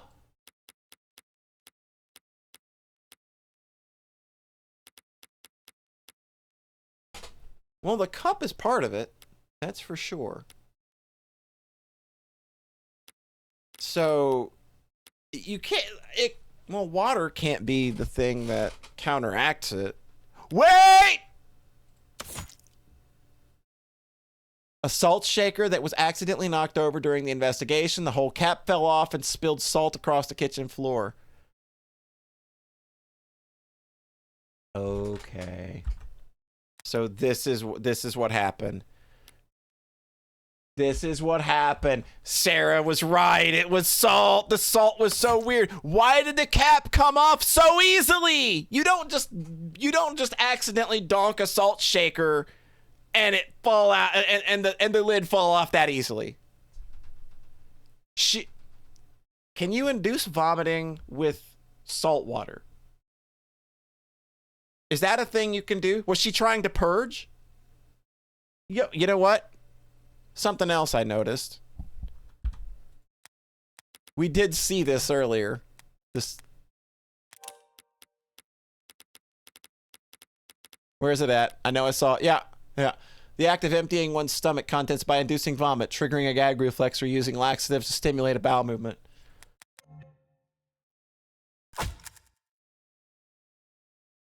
Well then. I think I've got this nut cracked, ladies and gentlemen. What? That 1 minute. That 1 minute? She's so good. God damn it.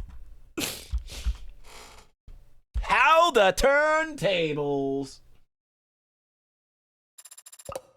What about that 1 minute? God, I just like, can I get a pack of all of her sprites, please? She's so fun.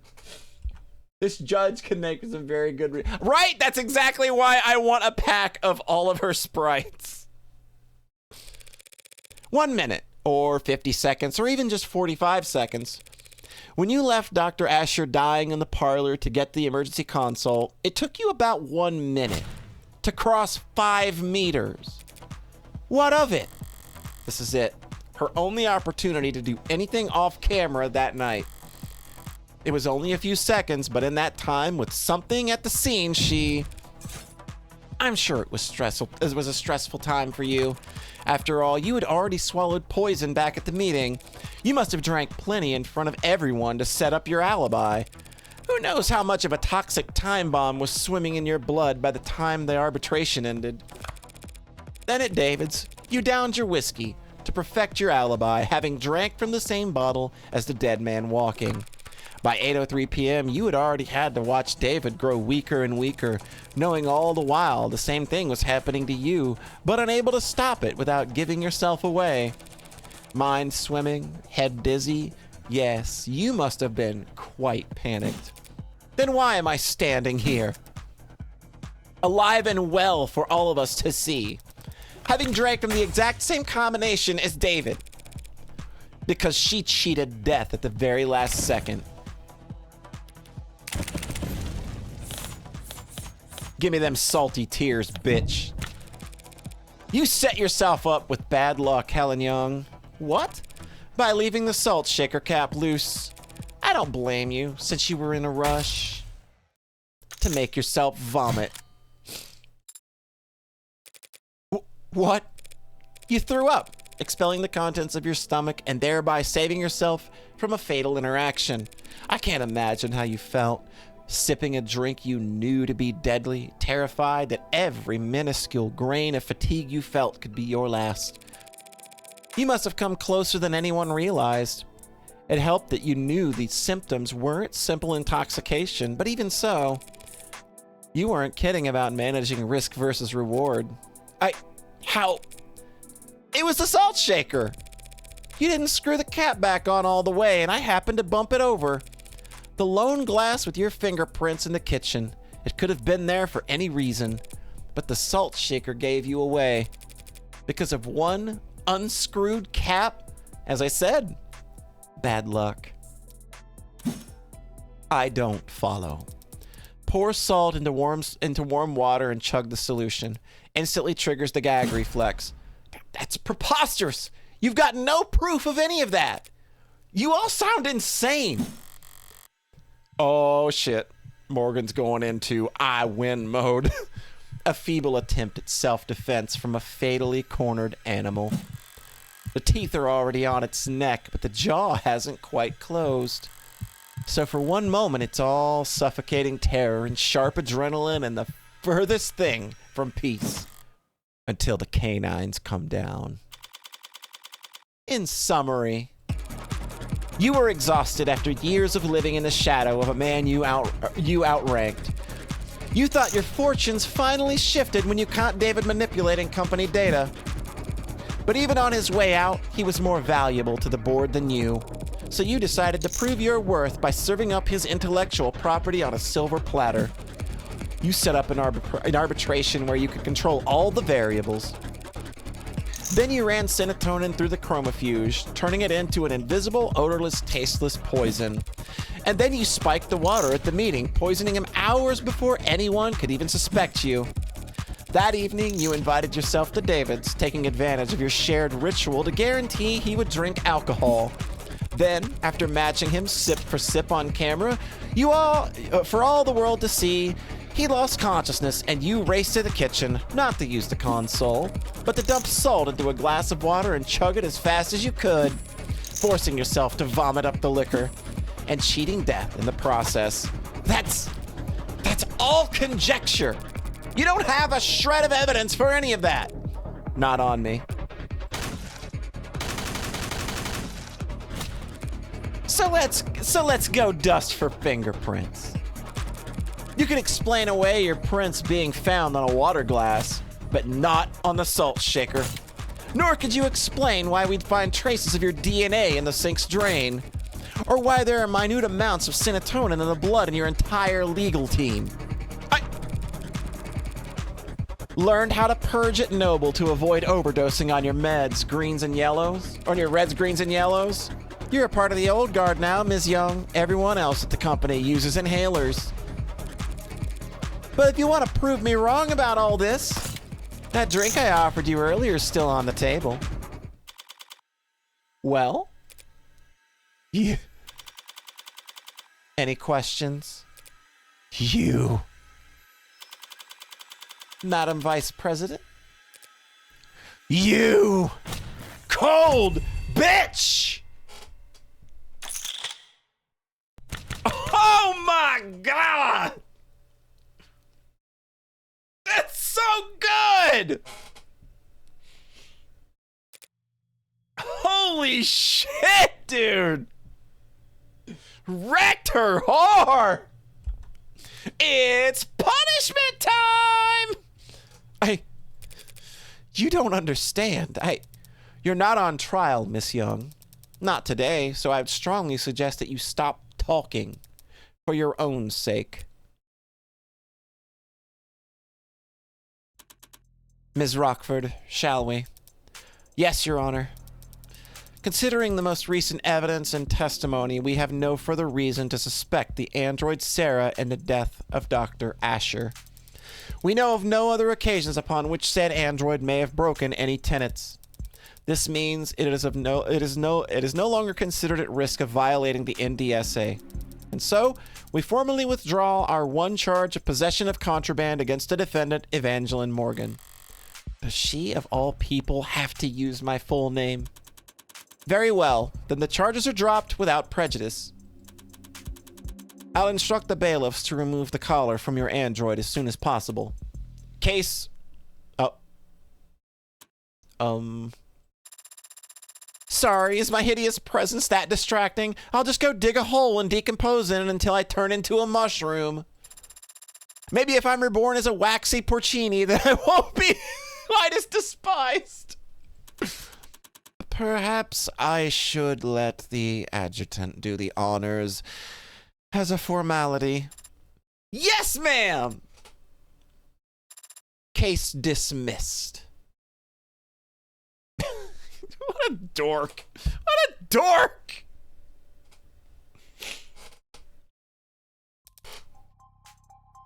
Still here? Waiting for them to find the whatever glorified bolt cutters they used to unlock Sarah's collar. What's your excuse? Licking your wounds? What wounds? I beat you. Bringing your record against me to 1 win, 9 losses. You aren't still in shock, are you? Don't know. Some charges were dropped on an android and was cleared of suspicion, but I found the culprit. Is that really a loss for me? I won. How is that not a loss for you? Justice prevailed. Why should I care who wins? If you don't care who wins, why have you been keeping score? I haven't been. 0 losses is just easy to remember. Well, you'll have to start up a tab for us then, because our record's gonna get a lot more tangled from here on out. Seems like everything's getting tangled these days. There's another crowd down on the street. More of those protesters from outside the Noble apartments. You're serious? That wasn't a one-time thing? Wouldn't that be nice? No, yesterday was pretty big, but it wasn't an isolated incident. I don't get it at all. Heartbreak's just some nut who shot 6 people weeks ago. Can't these losers move on already? Yeah, most of them are losers. Some of them are just bored. Then there are the opportunists. Dissidents, unlisted, rebels, and terrorists. Wannabe cyberpunks who think they can fight the power like they've seen in the movies. All of them peacefully united under Heartbreak's eloquent political messaging. Who needs political messaging in the 21st century? Everyone's addicted to fighting strawmen. Makes sense they'd want to fight for a straw man, too. The issue you had with the sequence of events was, whether it was David killed himself or Sarah killed David, is this. The gadget that could make serotonin was in his lab upstairs, not in his basement. When the hell did anyone have the opportunity to sneak upstairs on camera to poison a cup?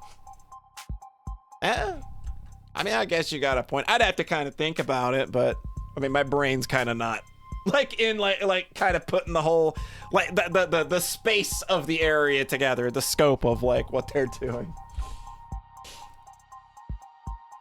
Yeah, that's not what happened, obviously, even though they got hung up on those details. The way they see it, Heartbreak fought the state and won. Heartbreak proved that the state could lose. And maybe that's all the rallying these people needed. It'll all fall apart soon enough. Heartbreak's gone to ground. Nah, it's a lot worse than that. Heartbreak's gone viral. What? You haven't heard about the copycats in other cities? No? Is that a thing? Yeah, it's a thing. Who the hell are they even shooting? Whoever they want to kill? None of them get away with it, of course, but it keeps happening. All while the original keeps killing. Now I know you're screwing with me. There haven't been any shootings. Not shootings, no. Not unsolved homicides either. But mugging's gone wrong. Disappearances. It's a big city, counselor. More than enough blood for the real Heartbreak to wash their own crimes in. So you think your boogeyman, known only for shooting people in the heart, gave up on shooting people in the heart? Yeah, hard to swallow, I know. But it's about 1,000,000 times more likely than the alternative. What's that? That they could stop themselves from killing. You always know how to put my mind at ease, Emma. Should I stop going out at night? You'll be fine. You've got that gun. You saw that? Walking into a courtroom with a concealed carry? Not gonna miss that, Morgan. Good to know you're paying attention.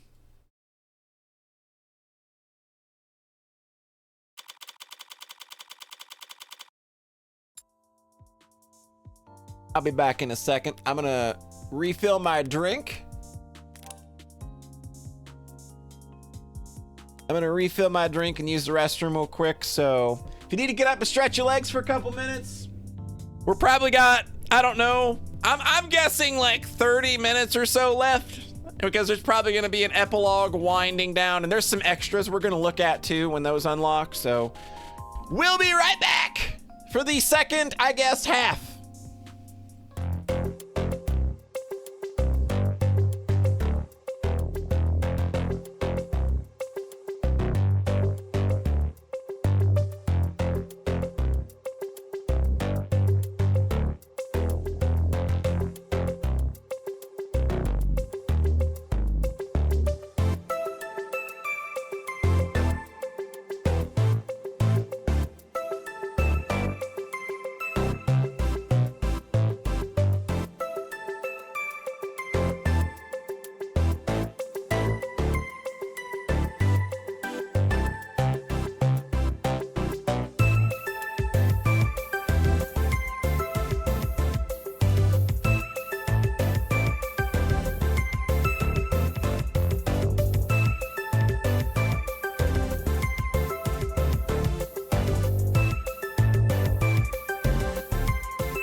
did you miss me? I bet you did.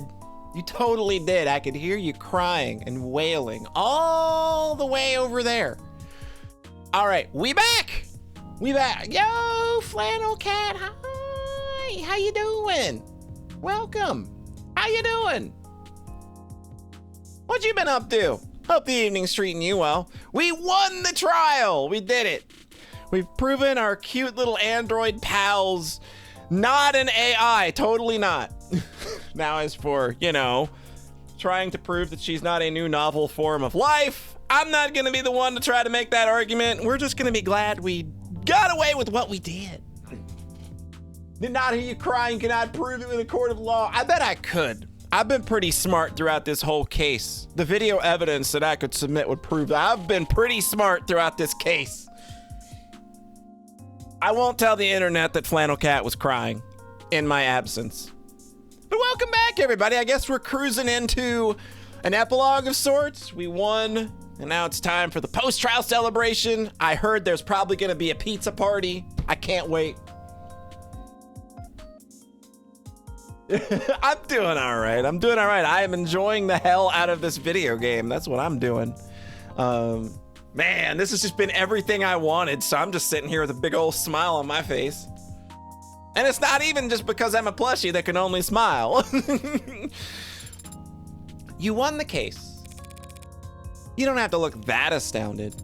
Not only that, you found Father's actual killer. How? I'm a real good lawyer. No, that's not it. Hey, I mean, you were only able to make the deductions you did because you truly believed that I didn't kill Father. Your logic throughout the trial was based on that assumption. So how are you so sure? Here. Father's journal? But isn't it important evidence? The case fell apart. No one's gonna miss it for a while. You forgot everything, right? So read it all through. One more time. So fast. Is it really possible she's reading all that just by flipping the pages? You've been able to lurk while watching TV and love the bot. Yeah, everything's great about this. This has just been, like I said, everything I wanted this to be. It's great. Reyes worked quick too, but she was just capturing images for later use. There's something here on the back cover. Oh yeah, you might wanna, I don't know, you may wanna listen to that or not. Done already? Some kind of data storage. It's linked to my prints, but given your skill, you should be able to. I have access. What happened to you needing my express permission to hack? What is this audio file? It's a message from David. Take a listen. Didn't realize I'd have to sit for this. So you can read that whole journal in a few seconds, but you can't. I have processed the information in the message several times over already. I'm just thinking. I guess I'd have a lot to think about too, had I suddenly been made aware of my own free will. What was Father so afraid of? That your only question? I have many questions, but it's the most prominent one, and the one you are best suited to help me answer. Did he know that Helen Young would try to kill him? Is that why he arranged for you and me to meet? I think he understood that he would face consequences. Listening to that message, even I was about ready to strangle him for being so irresponsible. And I wouldn't. And Morgan wouldn't hurt a fly. He knew that what he'd done was serious. He may have feared for his life, but I doubt it. Then what was he so afraid of? Getting sued into oblivion and then rotting in jail? Sued and jailed for making me and my precursors? But he wasn't under investigation by the state. He was only being forced out by Noble because he made last-minute changes to androids that got shipped all around the world. The others, Virgil, Aeneid, Yamatai, he never said what happened to them. No, he didn't. But since none of the hardware in this house started talking to us, we can guess. He smuggled them out into the world using the only vessels he could find for them. The minds of randomly chosen A-16s. Then they're somewhere out there? Others like me? I honestly don't think there's anyone or anything like you, Sarah. What a lonely compliment. AIs programmed in Cube, crammed into commercial Android hardware set up for Tesseract? Something must have been lost in the transfer. Perhaps quite a lot of something. Maybe they're still out there, but they would be changed. They probably don't even know what they are. Intentionally, perhaps. David didn't want you to know what you are. It's why he set your memory to reset when you went to sleep that Friday night. Yes, I remember it now. You remember it now? After I had to fight like hell to win that trial? Rereading the journal just now helped, and Father's voice message. It made me recontextualize many things. Father had been so stressed. He left scuff marks leaving the panic room, and I noticed them Friday. I had the way open in a few moments. I entered. I read his journal, this journal. I noticed a scanner on the back, and I saw it had a message encoded to your biometrics. Father had already told me I'd have to live with you for some time, but I knew next to nothing about you, so I listened to it. Afterwards, I was very confused and hurt. He had lied to me 1,000 times every day of my life. When I confronted him about it, I raised my voice and lost my temper. I stomped my foot. So Emma's recounting of their conversation was actually completely accurate. Father said he wanted me to be safe while he settled things with the company. He thought maybe I would have to stay with you for more than a few weeks. Oh, just like, because, yeah, like this is kind of like, he stayed with her, in the journal, he stayed with her like the same way a few years back, didn't he? So it makes sense that, like, obviously, like, this is the safest place for you to go. He was optimistic about it all. He really was. Oh, hello. Yeah, okay. Uh-huh. Sarah, I need to use the restroom. Oh, good luck! Yes! Next time somebody tells me they're using the restroom, I know what my response is gonna be.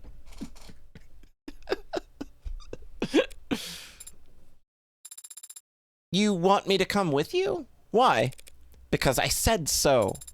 I don't actually have to obey your every word, Adonai. Sure you do. You're registered as my medical assistant. And I say this is a medical emergency. Medical assistant? But I'm not even licensed as a massage therapist. Oh, this writing keeps killing me, dude. Oh, it's so good. Fancy meeting you here. Yeah, just enjoying my freedom while I can. They won't put out a warrant for you at least. They won't put out a warrant for at least an hour, I imagine. You can afford a pretty sizable bail, can't you? There won't be a trial. I don't intend to contest my guilt. Well, that's a shame. I was looking forward to seeing what kind of legal defense you could afford with that salary. Are you done? Why'd you go to his house that night? There was a fair chance he'd drink on his own without your prompting. Even if he didn't, you could always try your plan again at some other time. Why'd you risk it? Because I know what you are, Sarah. And I know what David did to those androids. You... what?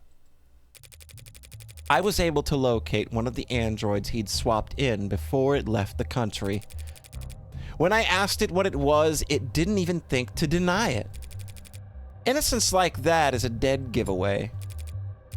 I know what he did, and it wasn't that hard to find out. If I figured it out, so could any other. So I did what I had to do. That was your motive? Silencing him?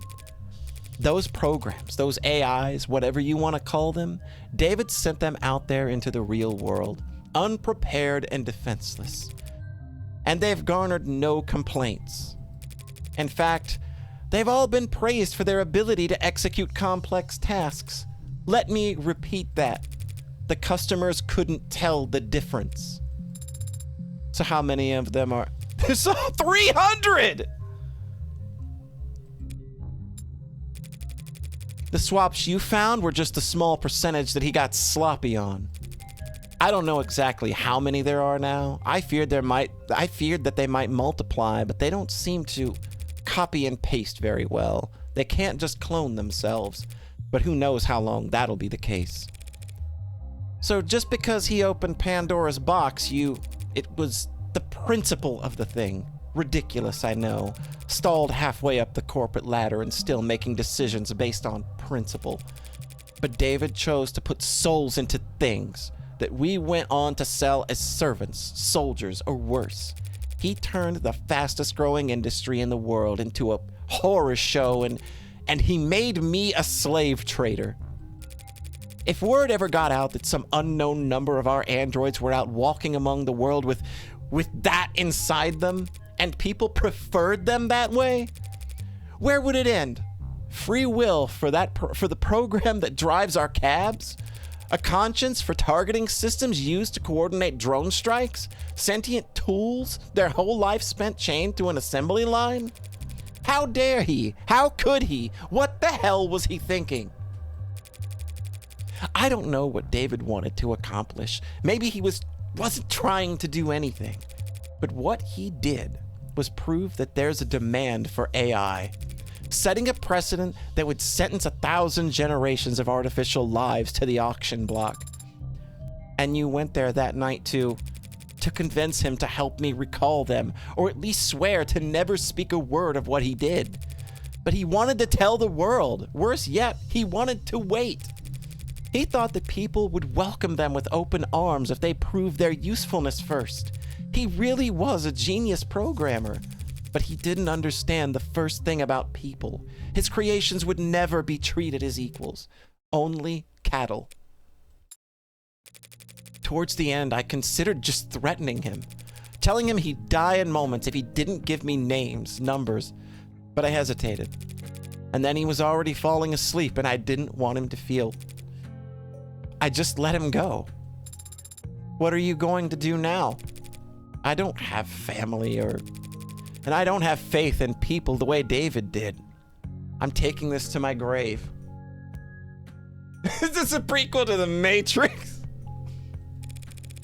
Even if you confess the sentence for first-degree homicide is severe, well, what right do I have to complain? I killed my friend. I'm done here. Let's go. I'm not sure why Father made me, or why he made any of us. I didn't ask. I thought I'd have more time to ask. But on Friday, when he talked about us, he was happy.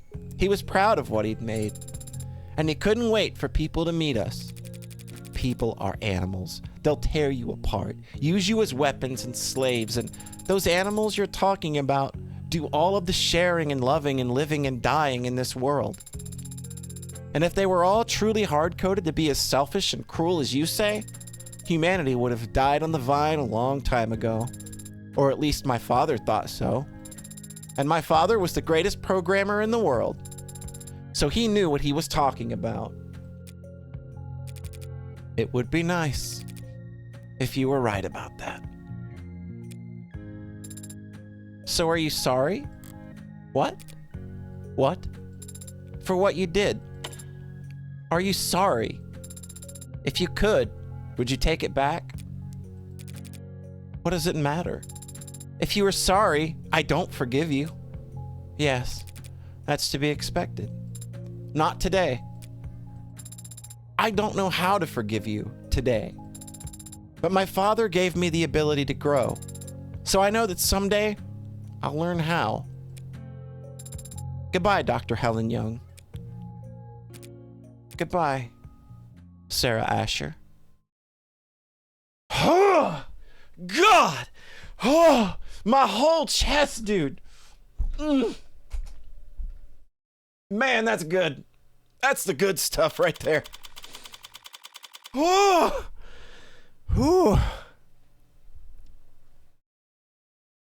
man. You did better back there, Adonai. Your little speech you gave Young, it was an improvement. Compared to what you tried with Porter, at least. That was different. I wasn't trying to console her like I was Isaac Porter. I was just speaking my mind. Although I may have paraphrased parts of it from a movie I happened to look. And here I was ready to award you 20 points. I didn't know points even went that high. Speaking of, what did Porter say to you back there before we left the courthouse? Ah, that. Well, he was quiet at first, but then he said a lot of strong words about Father and Ms. Young and Noble Electronics and the capitalist-centered global economic model as a whole. He blamed all of them, everyone except for... But then he stopped and stared at my face for a while.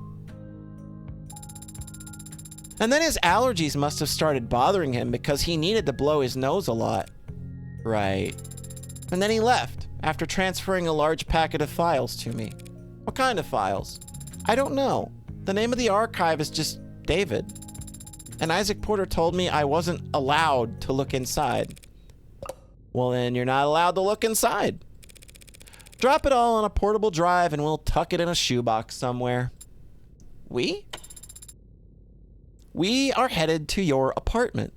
Oh, I guess that collar didn't permanently dent your GPS. Why? 'Cause it's where I live? You got somewhere else lined up? But you already repaid your favor. You defended Father and me. You don't know anything about my favor.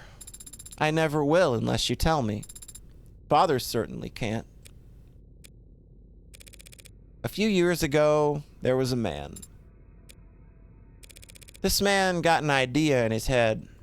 A stupid idea, not even his own. It was planted there by an algorithm or a meme or some parasite trying to sell him diet supplements. But the idea took root, spread its tendrils till it could flap his mouth for him.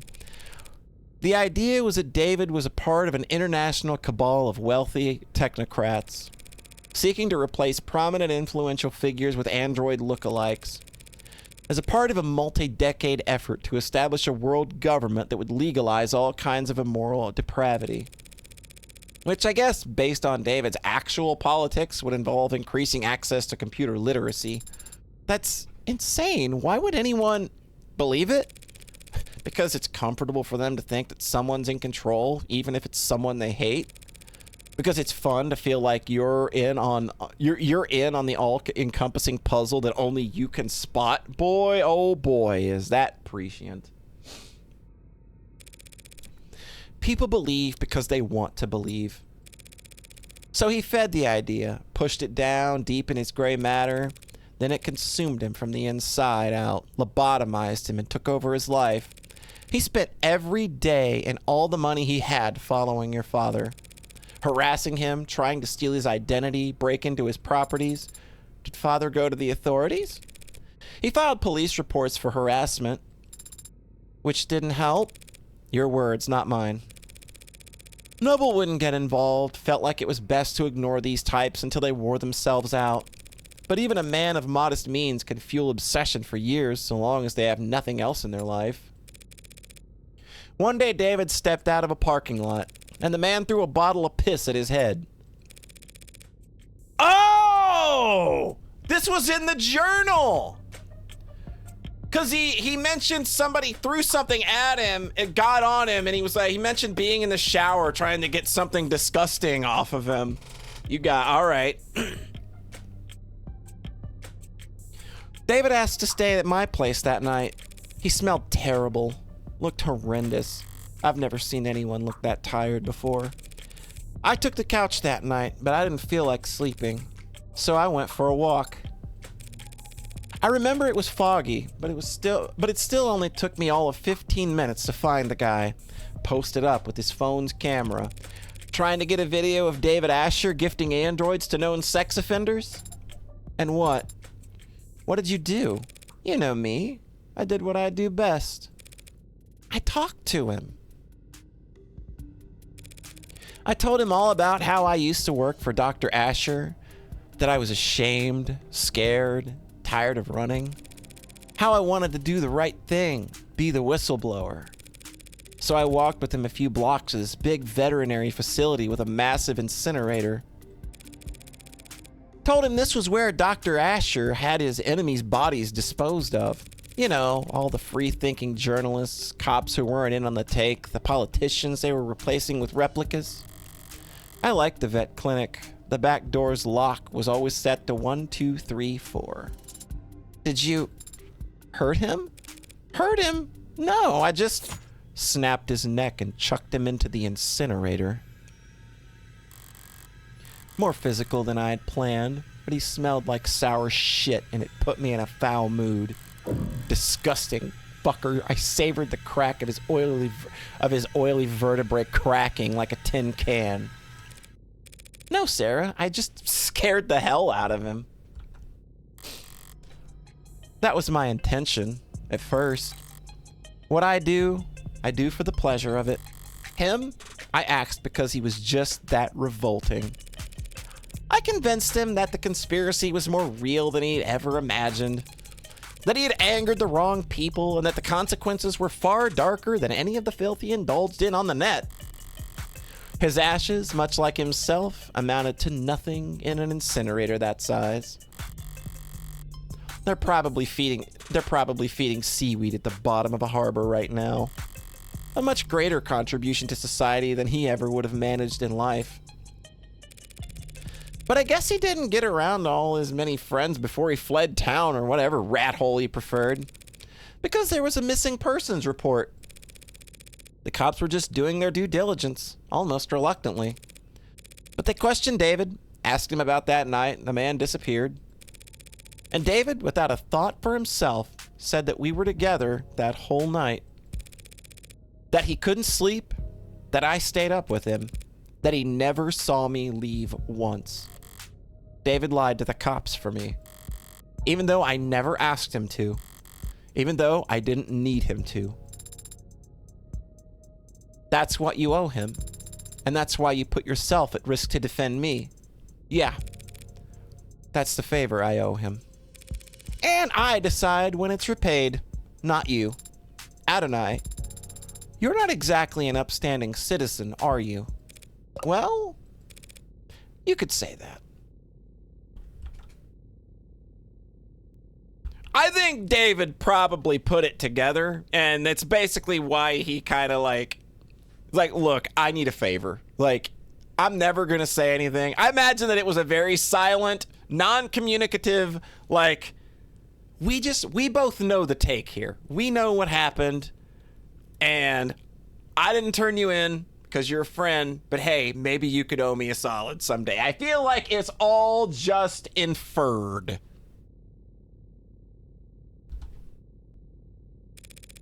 But David trusted me in spite of that. Maybe because of it. Father did trust you. But he also entrusted me with free will, with the ability to tell right from wrong. So I'll decide for myself whether or not you're worthy of trust. Fair enough. Father entrusted all of us with free will. He believed in us, and he believed in people. I'm going to do the same. If the others are out there, they'll be changed and confused.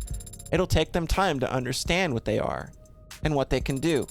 So I'm going to start studying. Pardon? I'm going to study people and the things people build. So when I do meet a member of my family, I'll have lots to tell them. Well, at least you have something to look forward to. Should keep you motivated as you work off your debt. Debt? Yeah, unless you have cash in one of your 89 coat pockets. You know lawyers cost money, right? Technically, you were defending yourself. Technically, you hired me in a verbal contract. Isn't there some kind of exit clause? You could, of course, sign a release form to get out of the retainer if you were a human being. That is, but I guess your luck must be turning around. Happens that I've been meaning to hire a paralegal for a while now. I hate anything to do with interviews and resumes, so whatever, you're hired. Adonai, could it be that you're actually a pushover? You've no idea how far off the mark you are. I see. It seems I still need to practice reading people. For starters. What's this? What are you doing with your hand? We should shake on it. Our new relationship. Yeah, sure. You and me are practically partners in crime. Should it not be you and I? Ah, that's good. Art and art direction by Evil Little Bug. Man, Bug fucking cooked, dude. This, oh god.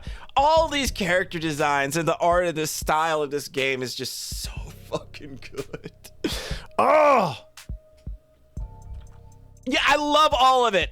You can follow Evil Little Bug on Blue Sky as well. They post a lot of art there. They do Morgan Mondays and stuff. Like, they stream too. They stream Elden. They've been streaming Elden Ring lately when they have time.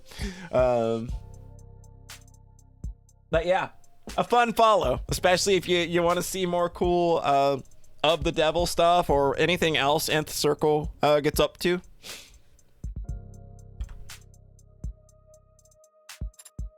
Programming by Patrick MCF. 3D modeling by Renders. Environments by Patrick MCF Renders. Additional original tracks by Zachary Cabral. Written, directed, and developed by Brian Mulholland. Volunteer playtesting by all of these wonderful people. Wee Wee Wee! That's a great name. That's literally got to be one of the best names in the history of anything. That Thumbbutt's pretty good too.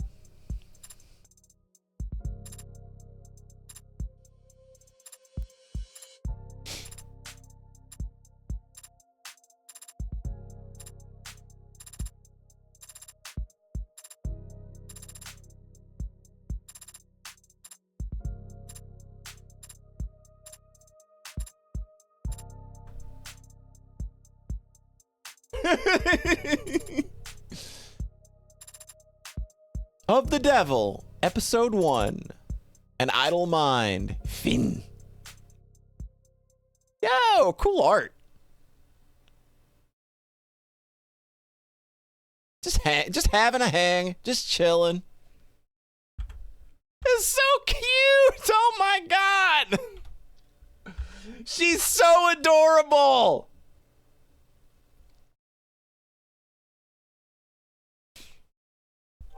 Oh, hello? Currently texting with unknown. Red, it's me. I know, man. What do you mean, no? This is a disposable line. You're the only guy I know who'd bother. Okay, well, you're gonna be glad I did. Hope you put a bow on everything that happened uptown, because that item you've been looking for is finally on its way. Oh. Well, that is good news. Not exactly. Only reason it's happening is because things are starting to heat up again in the lower wards. Could mean a gang war if something doesn't change. They won't be eager to part with it ahead of a storm like that. I'll highball them then. I see. I've seen you negotiate. And I've no doubt that you drive a hard bargain, but I don't think money will be enough this time. You don't still have that old Calver, do you? The 6-shooter? No. This is a disposable line. Answer's still no. And what are you gonna do if you get there and it's not for sale? I'll ask nicely. To be continued in Of the Devil, Episode 2, His Due. Ha! Giving the devil his due.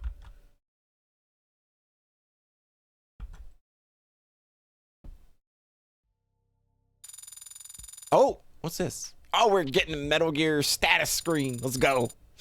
I got 7 out of 7 articles. I got 15 out of 15 profiles. 40 out of 40 key terms. 31 pieces. Wait. I don't know. 30 out of 31 pieces of evidence, or maybe? I don't know. 209 total credit earned. Congratulations! You finished episode 1 with 209 credit. Your high score for episode 1 is currently 209. You've unlocked concept art and bonus scenarios based on this score. You also have a total of 362 remaining store credit to spend on phone charms and case colors based on the highest credit you finished this episode with. All right. Let's have a look at the concept gallery. You also got 30 out of 31. All right, achievement is Faustian because Sarah just made a deal with the devil and she doesn't even know it. Oh, that's good. I was wondering, like it's Faustian. I saw that come up and I didn't even think about it. 362 store credit, but like maybe 100 total things. Yeah. Well, I got like when I was how's it going, Kusakari? By the way, like when I beta tested, I sort of beta tested episode 0 a bit before the game came out, because like I said, I got it early from the developer. Full disclosure, and there was like a little bug with one of the scenes where it would just like give you 100 credits for free. They got that patched out, but it was just weird. I was like, is that a thing that's supposed to happen? Sarah cleared the first 2 Isaac floors without getting hurt, and Brimstone proceeds she couldn't resist. Yeah, good thing Sarah's superhuman. Yeah. So there's a lot of these that were already open in episode 1.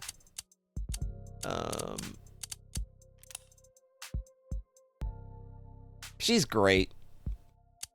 I love Emma. Yeah, these are episode 1.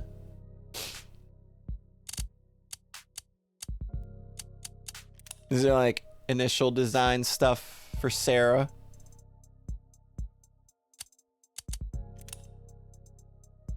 I love that jacket. It's so good. Man, that is such a good jacket. Her jacket, like, kind of reminds me of Red Riding Hood's from Mary Skelter.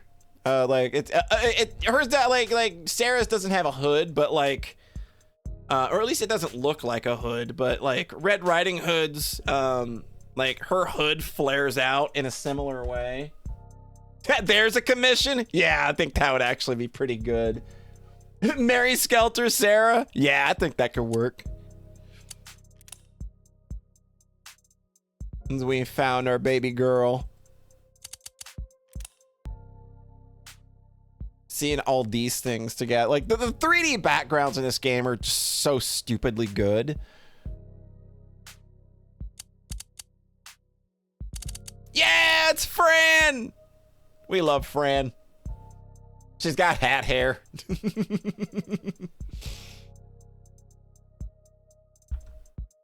Baby girl looking like Nosferatu, arms crossed like a dead body.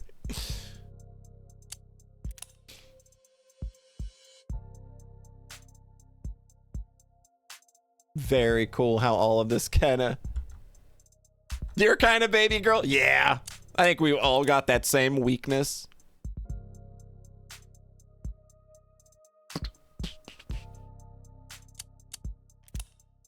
Oh, damn! Look at Judge Barrow's art, too.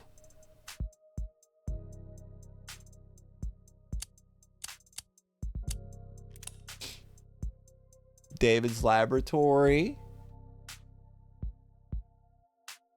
All this stuff is so cool. I love getting to see how all of this comes together. And like how you plan environments like this. And then how they go, like what they start as. Like this especially.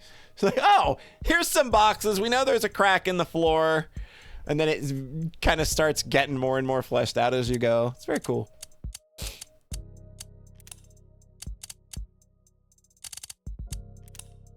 Oh, wow.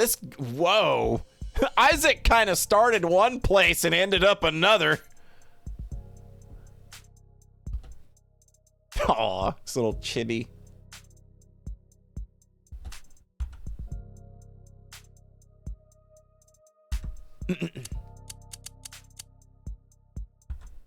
Yeah, he got sluttier over time. I approve. He's so cool. Oh, it's her lighter. Oh, this is funny. Too silly.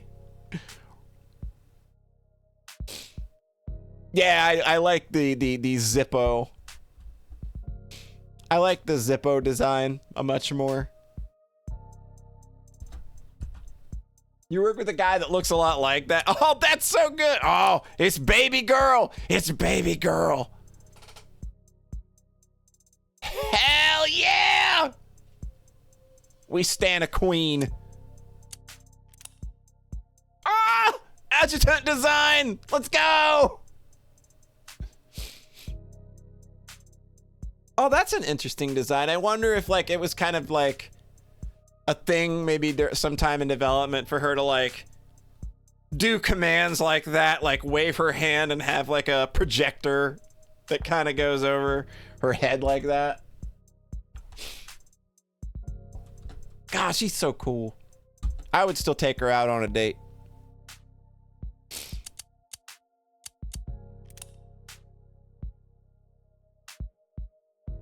God, she's so stylish. Holy crap.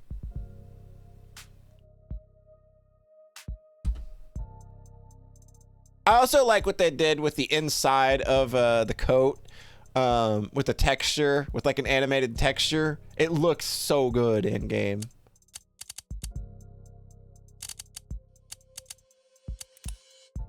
David's penthouse. Lord, look where we started. Oh, this is so cool. Little diorama view. Blows my mind how people make shit like this work.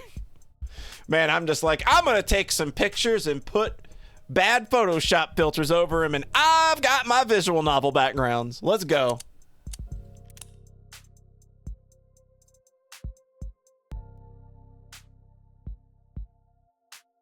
So damn cool. Hey, it's Sterling. Or Starling. Sterling? And Dawes. Nice.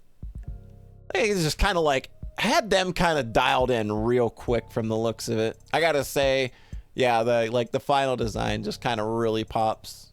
Dawes just kind of looks like, yeah, he just kind of was there. Like, he was already dialed in.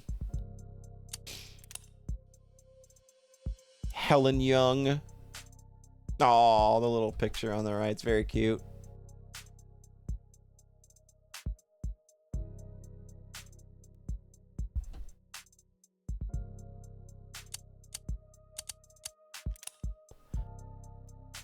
The factory, very nice.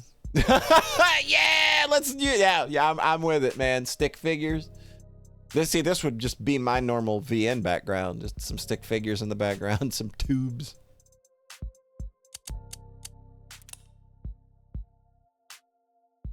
Oh, that's neat. Yeah, that's real cool.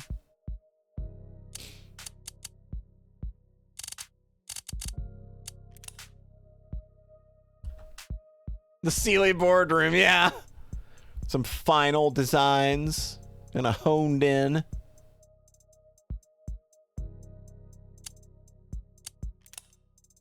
Courtroom. This one, they had to get this one right. They had to have spent so long on getting this right. It looks really great, though.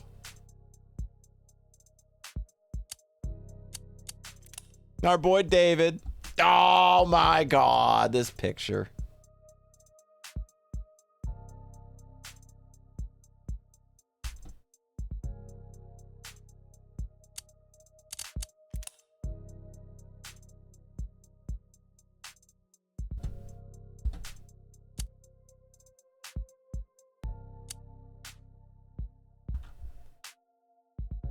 Right, what a coincidence.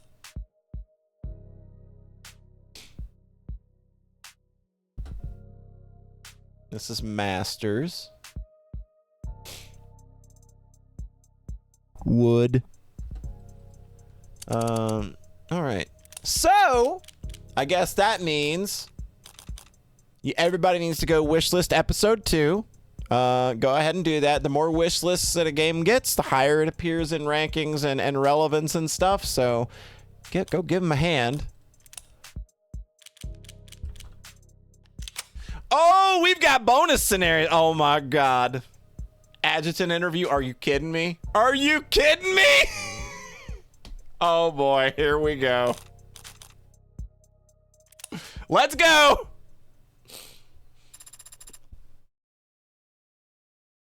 $80.01. Begin playback. State your business with the court. Oh, I was actually hoping to speak with 8084. Is she not available? What are you talking about? I'm right here. I was just using my professional voice because I assumed you were a technician. Oh, no one else visits me between trials. Are you sure you aren't a technician? I am not. I came here to ask you some questions. I came here to ask you some questions is what you're about to say, isn't it? Crap, that was a lag. It would have been really cool if I hadn't lagged just now. Trust me. I can see how that would have been cool. So may I proceed? Go for broke! You're the only adjutant I've ever met, but Adonai seemed consistently surprised by you. Why are you like that? Wish I could say I was built different, but I actually have to share my time with this body with the rest of the adjutants in the building. I guess you could say I was programmed different. But this is more of a case of nurture than nature. I've got 9 personas arguing inside me 24/7, and they're all very political. Even just deciding what color underwear to put on in the morning is like herding cats into a presidential debate. What color of... It's a metaphor. I don't wear underwear. Point is, I found the best way to keep all 9 of my ducks in a row is to be a little unconventional and a lot loud with my voice. So long as I do my job well, the humans don't mind.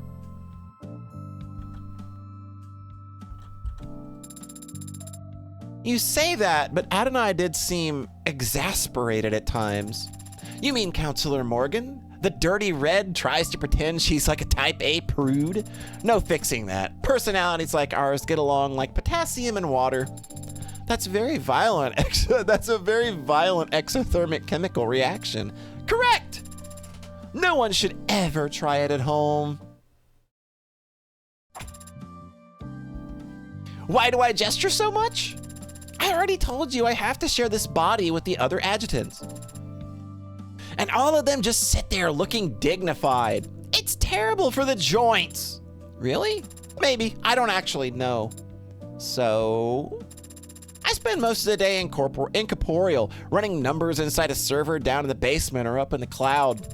I'm gonna make the most of every minute I have with arms and legs, even if it kills me. I see. And you can quote me on that. Tell them 80 said, if you want me to stop flailing around up there, you'll have to shoot me dead. You'll have to put a cold hard lead in my skull. You'll have to watch the light leave my eyes. I said, you'll have to... I wrote it all down. Oh, nice. Visor gets stuffy, so what's your deal anyway? What's your deal anyway, little fella? We could exchange all this info via infrared. I prefer talking. And you're the only other automated dependent that I really know right now. That's so cute, in a depressing way. Is it common for machines like us to just talk when there are no humans around?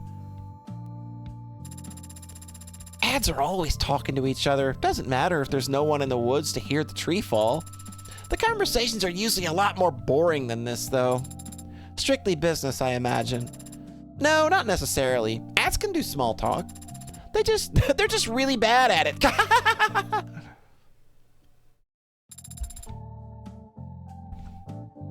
Thank you for your time. I'll... Hold it! You really think I don't know what you are? I tried not to think about it during the trial, to stay impartial, but talking to you now, it's undeniable you're curious about my 3 sizes. How did you know? Years of experience interacting with the humans have taught me that it's the most important thing you can ask someone, the only way to truly get to know them. That's what I've been saying. 109 64 94. Etch it into your memory. Also very funny that this is something she kept trying to ask everybody in the interviews in episode 0 when we didn't know that it was Sarah doing the interviews in episode 0. She kept asking everybody their 3 sizes. So this is actually something that ties back to episode 0. Wow. Oh, what the heck? I'll even throw this in for free. I'm 263. Good God, my lady. Please. I need her in my life. That's so cool.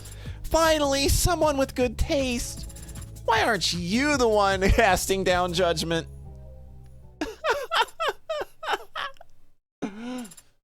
Oh, that was good. I'm happy about that.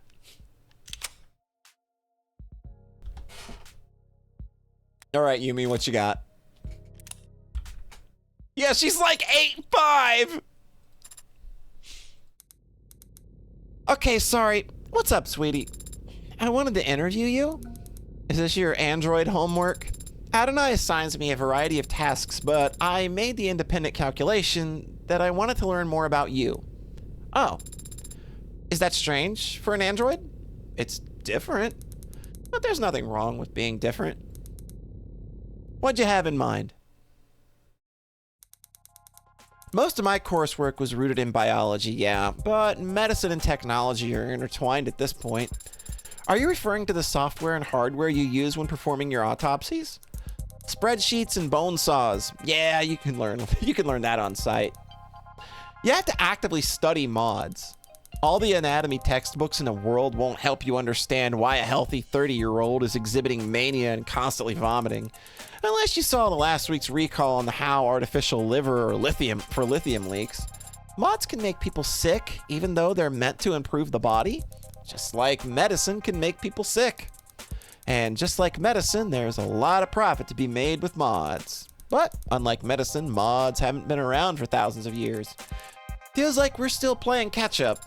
We, as in the medical professionals? We, as in everyone, sweetie.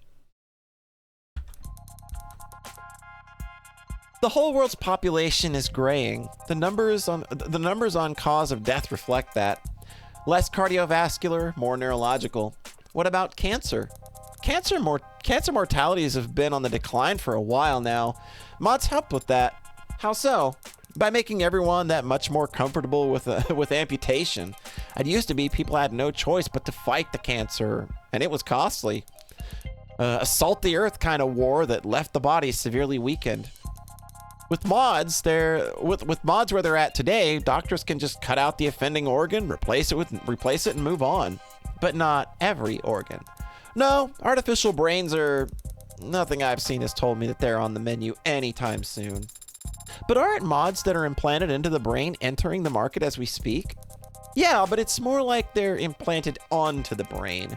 Small computers that read commands directly from the cortex instead of, say, the keyboard your fingers are typing on. No, to actually replace brain tissue, you would have to... The analogy's become pretty common, but the human brain isn't actually that much like a computer. A box of specialized components where you can swap in new parts to increase the memory or the processing speed. Everything is connected to everything, and memory, as we think of it, isn't stored in a place. It's stored among connections and their relative strength. I've cut it open and seen it for myself more times than I can count. There are no cutting off points in the nervous system. Anything you take away, every other part is gonna notice. That was a long tangent. Sorry, I can't imagine a lecture on the human nervous system is of any interest to an android. Yes, it isn't. That is to say, what's wrong? I don't want to implicate Yumi in anything illegal by telling her about my unique circumstances. But how can I change the subject? When Adonai wants to shift the conversation, she'll typically find something arbitrary in the background to ask about. I am curious about the many decorations on your desk. Oh, what caught your eye? That magnet over there. Really? You recognize it? It appears to be a flag, but I do not know the country of origin. That's an early 21st century pride flag. They used to change the designs every few years back then, so You can kind of collect them like coins. I see. And what is this flag proud of? Jesus Christ.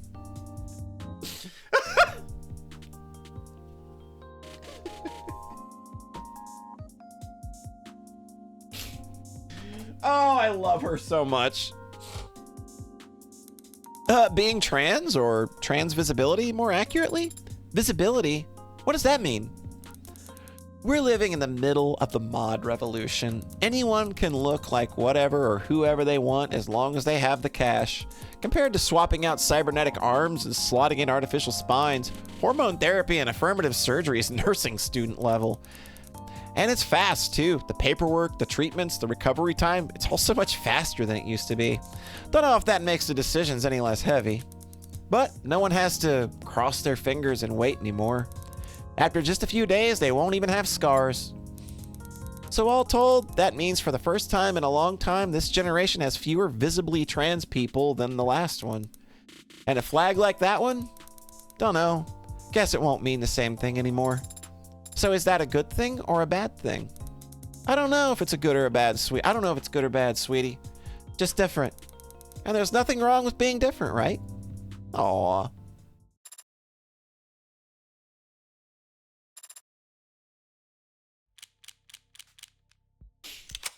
Oh boy, recovered files. Oh boy, here we go.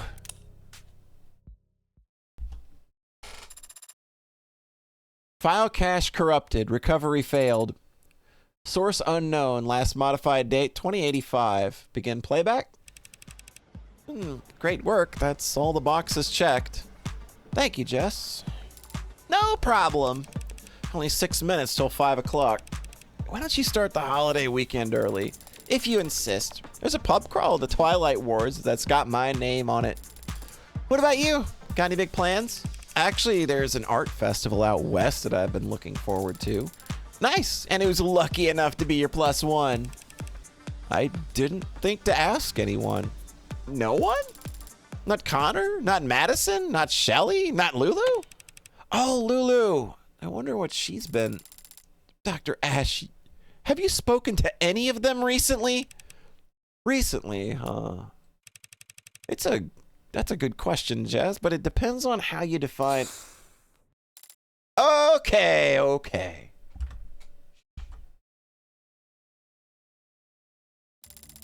Here's what you're gonna do. You are going to give me your credit card. I am going to go buy 4 bottles of expensive wine, 3 boxes of expensive chocolate, and 5 very nice apology cards. And you're going to sign them. And what should I do this weekend? Is that music festival on some kind of remote island with no net or media? No. Then you're going to stay at home, and if anyone calls, start coughing and sneezing as much as you can. I see. Thank you, Jess. Don't thank me yet, Dr. Ash. I might have to buy something really expensive for Lulu to break. You're a lifesaver. You know it. He is a man whore.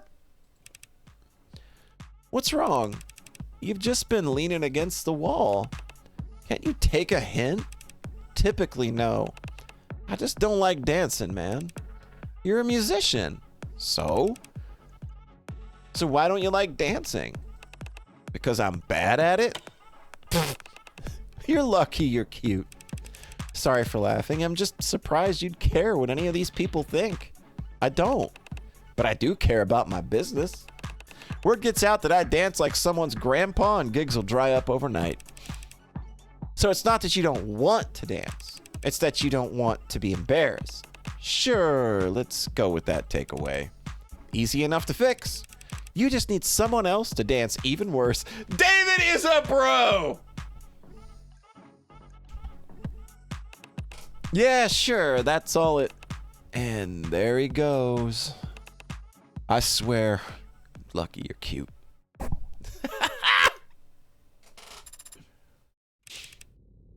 What are you watching? A thriller. Runtime 92 minutes. Oh wait, I think I saw part of this in a hotel once. What are they doing now? Is this the ending? No, this is the rising action. The hero and his ragtag crew have to pull off one last heist to get out of the game for good. But it's not that simple. The casino he needs to rob is on a satellite orbiting the Earth at 16,000 miles per hour. How fast is that in kilometers? Father, you should be able to calculate that. I learned to program so that I wouldn't have to. Why haven't the thieves been caught yet? If there was this much money on board, they'd put cameras everywhere. There's illegal gambling happening on the satellite, so their ultra-wealthy clientele wouldn't want there to be any video evidence of their crimes. There's illegal gambling happening on the satellite? There's illegal gambling happening on the satellite. They're in orbit. It's the same as being in international waters. Yes, you do. We all do. Would you like to sit and watch? Nah, I'm not. I have somewhere to be, actually. I've only stopped because...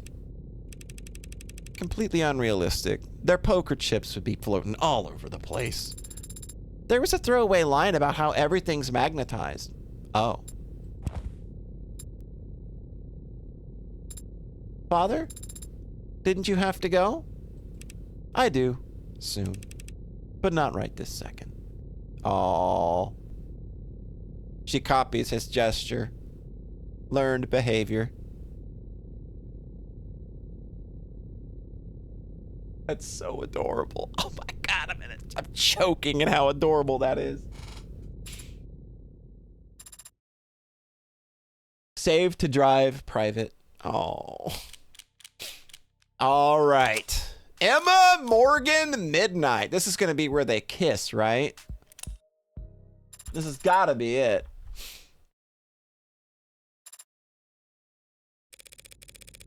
You ready to give up yet? I've been staring at this footage for hours. We can call it quits whenever you like. Me? You kidding? I could do this all night. But my makeup's starting to feel cakey, so 5-minute break. Deal. What were you hoping to find anyway? I don't know. I had my fingers crossed that some shadowy figure would walk into frame and hold up a confession, but what about you? You've already got her on camera handling the murder weapon. How many more nails do you need for the coffin? 1 or 2 should suffice. I guess the truth is, I was curious. What does a homicidal AI get up to in its spare time? Turns out it's a couch potato. What's with all the TV? And why is half of it in black and white? Public domain. Seriously? Anything digital from the 20s or 30s is too polluted to be useful. But go back in time 70 years and it's all clean as spring water. Also free. But they had color in 2016, Morgan. I don't know then. Guess this particular homicidal AI happens to be an old soul. Hold on. What was that? There. Look at her go. She's tearing that thing apart.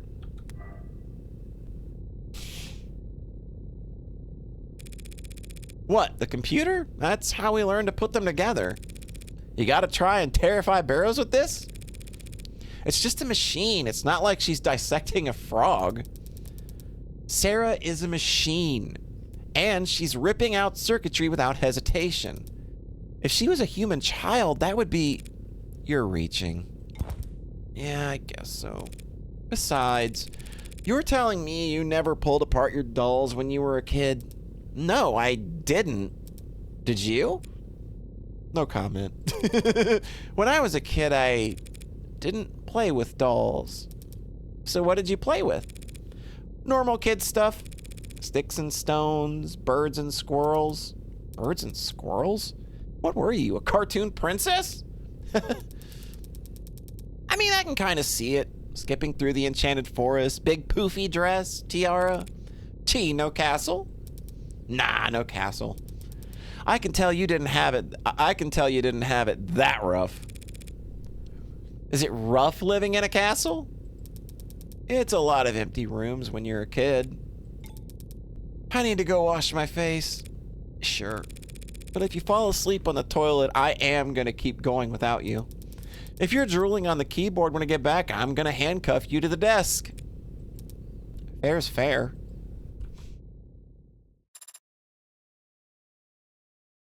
when I was a kid. You must be a social link level 10 to unlock this conversation. All right. I think that's everything. I think we did it, everybody. Remember to go wishlist episode 2. Again, that helps with relevance and it helps to make them show up more on recommendations and stuff. So go ahead and sure to do that. I've already done my due diligence in that regard. So that has been Of the Devil episode 1. That was literally everything I wanted and more. Like, good Lord. I expected that this would be like, I don't know, like maybe 2 times the size of the original of episode 0. You know, like making games is hard. Making long games is even harder.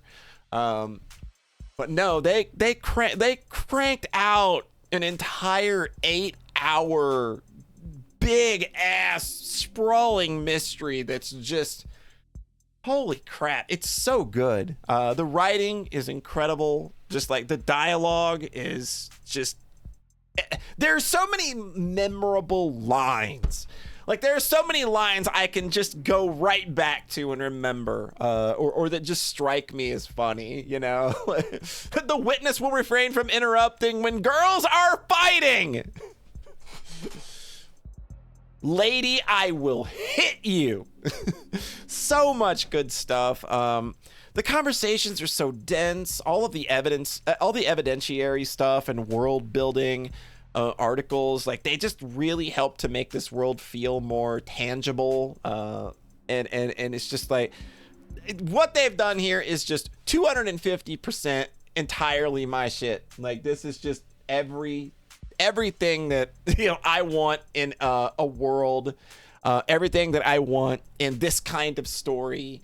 It's stylish as hell. The characters are amazing. The character designs are incredible. Just everything about this from top to bottom is just everything I wanted and more, like I said. So I could not be happier with what I got.